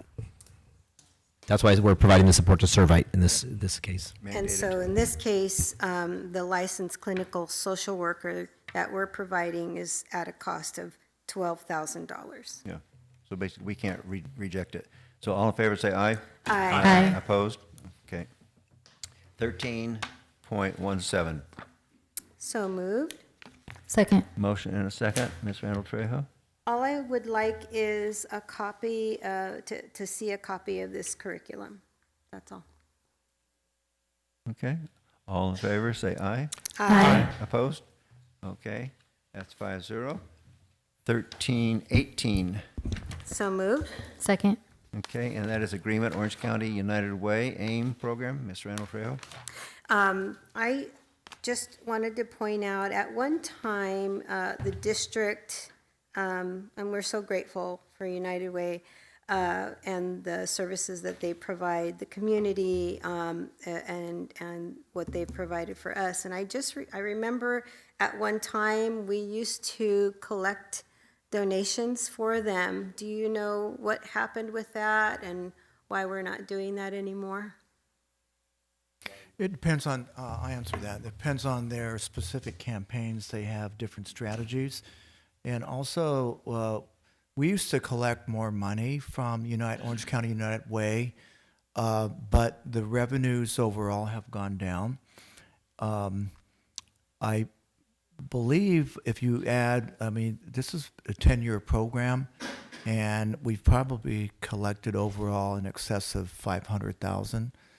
And I have to really commend Scott Rendell and his team because they have also funded other districts, and they stopped funding them because other districts were not able to really implement and show the record of success that our AIM program has accomplished.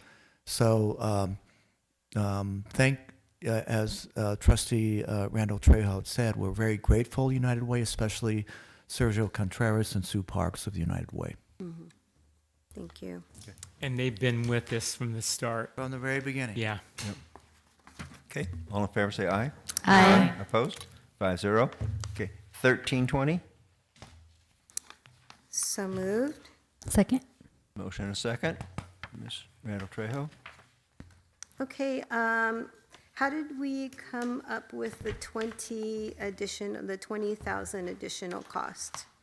It says special events and football games, and I looked at the contract. Is that what we paid last year, or I was just wondering how we came up with that. So it's 26,600. 13.20. Yeah, on page 35. Yeah, I think the added costs came from, it's not just the football games, it's also, we had a couple of SROs that were out on leave for a variety of reasons, and we wanted, because of some of the activity happening around the schools, to ensure that safety was there. So at that time, Anaheim PD was unable to backfill because they were short. And so we made the decision to bring OCPS and to provide that additional support. In addition, at some of our sporting events, we had OCPS come and support because they were more readily available because of things happening in the city. The Anaheim PD obviously priority was some of those other things. So that's where that added support came in. Okay. Yeah. And Dr. Hernandez's office works closely with OCPS. Thank you. Along with Anaheim PD. All in favor say aye. Aye. Opposed? Okay, 13.27. So moved. Second. Motion and a second. Ms. Randall Trejo, and this is the last one you get. I know. So Mr. Belsky's here. Mr. Belsky, is this a new program with the Pacific Symphony? I'm familiar with their Class Act program with the elementary schools, and I don't recall this program.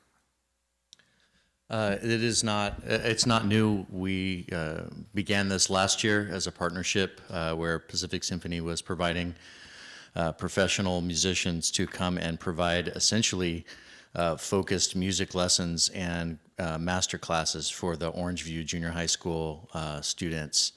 It was a wild success. If you got a chance to hear the Orangeview band and orchestra toward the end of last year, it was maybe one of the best groups they've ever had. It was really impressive and definitely worth continuing. So that's why we're doing it. Fantastic. Thank you. Okay.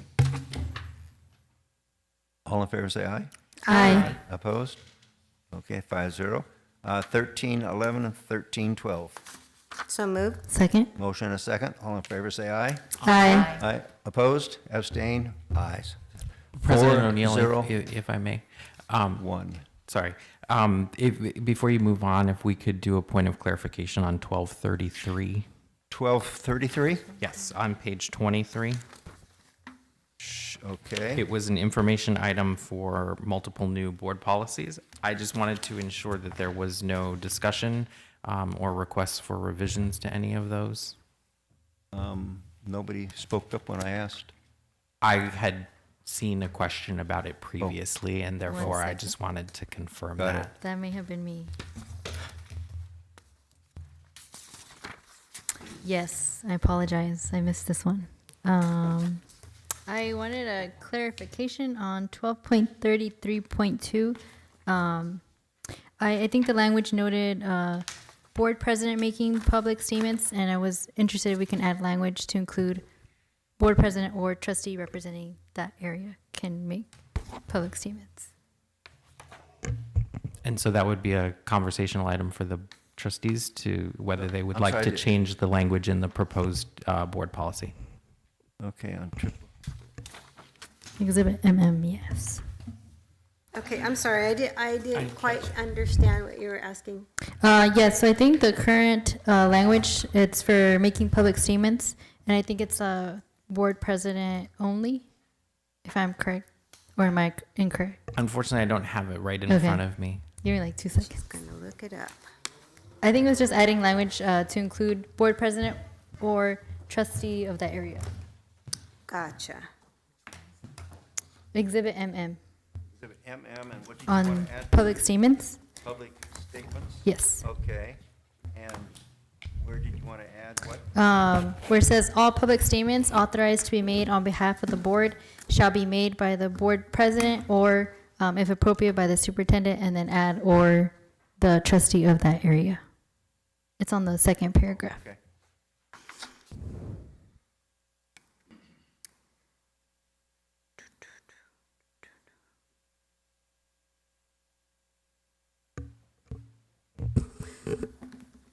And the reasoning for that would be, I think just comprehensively, so the trustee of the area also gets to share information if they have any, share any community perspective that they might have. It's just as a or, not as a like always type of thing. I don't have a problem. I don't have a problem with that. Yeah. Trustee that is. That represents that represents specific. that area that they are able to have a voice. Yes.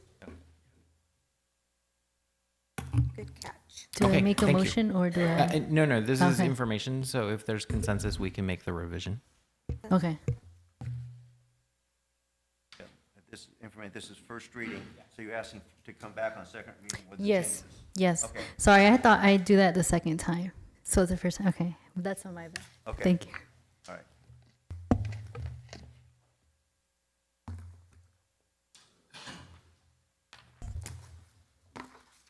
Thank you, Carl. Yes. Thank you, Carl. So we are now finished with the consent calendar. Moving on to 14, Board of Trustees reports. Mrs. Smith? All right, well, excuse me. The ambassadors tonight, when they express themselves, is such a joy to hear how young people are finding their footing in life. And I would say to young people, it's the most difficult time of life, being a teenager and finding yourself. And for these young people that are doing so well, who are having these wonderful experiences being ambassadors, it'll be a great senior year for them. And I would like to acknowledge Dr. Janice Billings. She started this program when she was superintendent. And she got the concept from Disneyland, that she had attended a meeting there and they had an ambassador. And so that's how she came up with this idea. And it was for one person, and then the program was extended to all the schools. And it just gives me great joy I hope she's watching this tonight, to say to her, thank you. Thank you again. And I attended the discipline committee and the insurance committee, and it's always a learning process. And I'm grateful for the position to be on this team and wonderful people and we're going to have a new assistant superintendent. So life goes on and changes. Thank you, one and all, for your attendance here tonight. Thank you, thank you. Thank you. Mr. Hoshi? It's been a busy month. I got to attend 8 back-to-school nights at Lexington, Cypress, Oxford, Cambridge, Loera, Catella, Kennedy, and Walker. And then I've been attending coffee with the principals at Lexington, Ball, Kennedy, Hope, Orangeview, Western, CVA, and Savannah. And then something new was cupcakes with the community liaisons. So when I heard cupcakes, I couldn't miss that one either. So that was really good. I know you've heard a lot about what the Disney Resort has done with the 70 hours. And I just, a few of us got to go to that football game. There was 1,400 people in the stands at Glover. So I just really want to commend like how music, how athletics brings the community together. And I just, and food too, since I see Mr. Grego out there too. So all those things, the culture things, it brings our schools together, and it's really fun to watch kids working together. Each one teach one. Let's see, Board President Mr. O'Neill joined me and Dr. Nyan at Hope School, where each one teach one under the leadership of Mayor Nitish Patel from La Palma. 400 students were awarded backpacks and shoes. I think that it's a really great thing, and you see the Orange County Fire Authority also being involved, and so it was a great celebration, and it's really great to see the business department there supporting that that event. I know you heard a lot about this, the Cypress High School football field, the inauguration of that. I just really want to commend and acknowledge the 2 athletic directors, Mr. Sean Pfeiffer and Mark Slavko. It took a lot of work. We had probably 1,800 students there. Our ticket sales were up to 1,800. And I just wanted to say, boy, that was a full house. And again, it brought the Cypress community together. And I thought they did an incredible job with makeshift porta potties and then a crate snack bar, crate container snack bar, and a lot of like food trucks and everything. It was a great event. And what made it even more exciting is we won during the last 2 minutes of the game.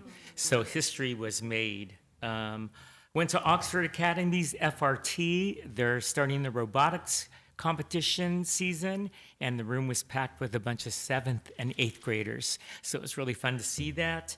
Dr. Freed and I got to attend the Simon Scholars Partner Breakfast at the Pacific Club, and that's one of our great partners to help our students who are first-generation college going students, and their partnership wants to expand with our schools.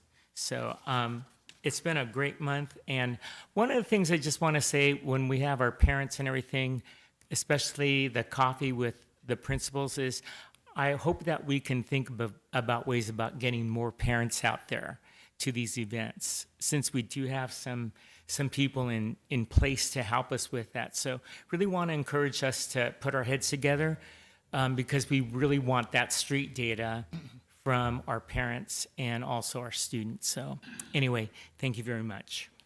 Ms. Randall Trejo? Thank you. First of all, congratulations to Amy Kwan. We know you're going to do a fantastic job. We're excited. Our ambassadors were absolutely amazing. If we need to live up to their expectations, they kind of put us on notice. So looking forward to working with them. And Leah Garcia, She's going to be fantastic. I attended Savannah's, Western Orange View, Anaheim, and Ball's back to school nights, all well attended. And ran into Ron Flores and got a Western t-shirt. My no crop meetings, and I also attended the Orange County School Board Association meeting. They talked about a couple of subjects, but was very, very sad to hear that a lot of them are halting their ethnic studies curriculum and their programs at this time. And sadly that we're the only school district, and I think there was one other school district that was, doing that. And it just really made me sad. It made me sad that they just felt that they had to do that at this time. Attended the couple of the 70-hour events that were amazing, and you talked about music and the games, that athletics that brought it together. But when I talked to and can't remember the gentleman's name that connected all of us, you introduced us to him across the fence, who Larry, who took over the program the last couple of years, but our AIM program. It was the kids who really, got into the hearts and the minds of the employees. And Larry told me that because I thanked him for thinking about our high school kids and remembering that they're still kids. They all got excited when Mickey came out and all the characters. So did we. But he said it was because of the employees. It was their idea. They got together and they said, we've got to go to the high schools and do something for them. So thank you for your hard work and, bringing and connecting and continuing to work with them. And, they love our kids, so our kids sell. And lastly, Jaren and Jessica and I attended the city council meeting just a couple days ago, and we were honored to hear the Anaheim Choir sing. I guess it was Natalie Rubalcaba who invited them to talk about their Carnegie, their New York trip, and give them some accolades and tell everybody they still need 30 grand to raise. But they sounded impeccable. I'm a choir geek, and I know a good choir. I mean, we love our kids, and we think that they sound absolutely wonderful no matter what, but this choir is fantastic. And to get up there and, sing in a kind of a tight space and, in front of people they didn't know, they just were amazing. And now I understand why they got invited to New York. But we also talked about, and you'll share, what you talked about, but I got to brag about our Moody's rating for them. And I heard some oohs and ahs in the back of the room.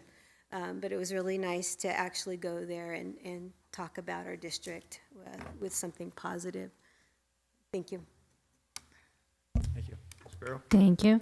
I had the opportunity to serve as a panelist alongside Superintendent Masuda and our ASTA President, Jeff Morgenstern, at the Redesigning Schools in an Era of Declining Enrollment. And I want to thank the Learning Policy Institute for inviting AUHSD and allowing us to share some of the lessons that we learned throughout the redesign and consolidation process.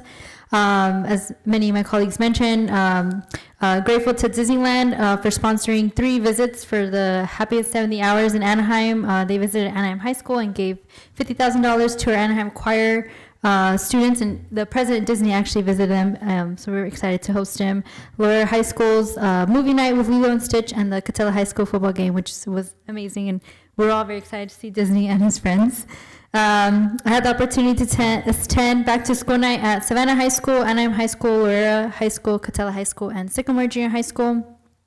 Had the opportunity to attend the Coffee with the Principal, Anaheim High School, and then was honored to join the Little Rabbit District's 3rd anniversary of their official designation in the city of Anaheim. And we actually had a lot of students volunteer throughout the event, so I just want to give a shout out to our student volunteers who continue to be engaged in the community. I had the opportunity to attend the Anaheim High School versus Catella High School football game. And this year, we started a new tradition for the battle for the key to the city. And Anaheim High School won. And I was honored to present the key alongside Congressmember Lou Correa. I thought the key was going to be a little small key. It turned out to be like really huge. It was a little heavy. So we were proud to bring it home to Anaheim High School. But grateful for everyone that joined us for that game.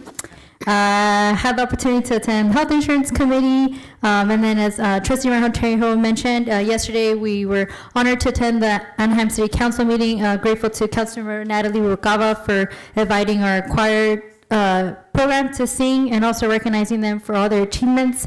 And I was able to share remarks really honoring the partnership between the city and the school district as we continue to address safety concerns and navigate through all the immigration enforcement concerns. So just grateful for their partnership and their leadership. And ending, congratulations again to Amy Kwan. Very excited to work with you in this new capacity. Thank you. Thank you. So I was, since school started, I've attended 9 back-to-school nights. I've missed a number because I was out of the country, so apologize for missing those, but I was having fun. I'm sorry. I do to do that once in a while. Yeah. They've already said a number of things that I've attended, but today I visited 2 schools, Cypress and Kennedy, in the ROP programs. So I had a good time visiting their health pathways and the educational pathway. Not those terms, but that's basically the area that they were in. So I had a good time visiting those rooms. So moving on to, I also wanted to congratulate Amy Kwan in her new future role. I know that she'll do great. And Leah Garcia, sitting here at the dais, joining us here to make reports every, oh, there she is. She moved next month, each month. So we look forward to having you up here. Congratulations. So next is advanced planning. Future meeting dates. Next meeting is October 16th, 6 p.m. And then Thursday, November 13th, and then December 11th. Any suggested agenda items? Seeing none. Number 16. Motion to adjourn. We have a motion and a second. All in favor say aye. Aye. Opposed? Seeing none?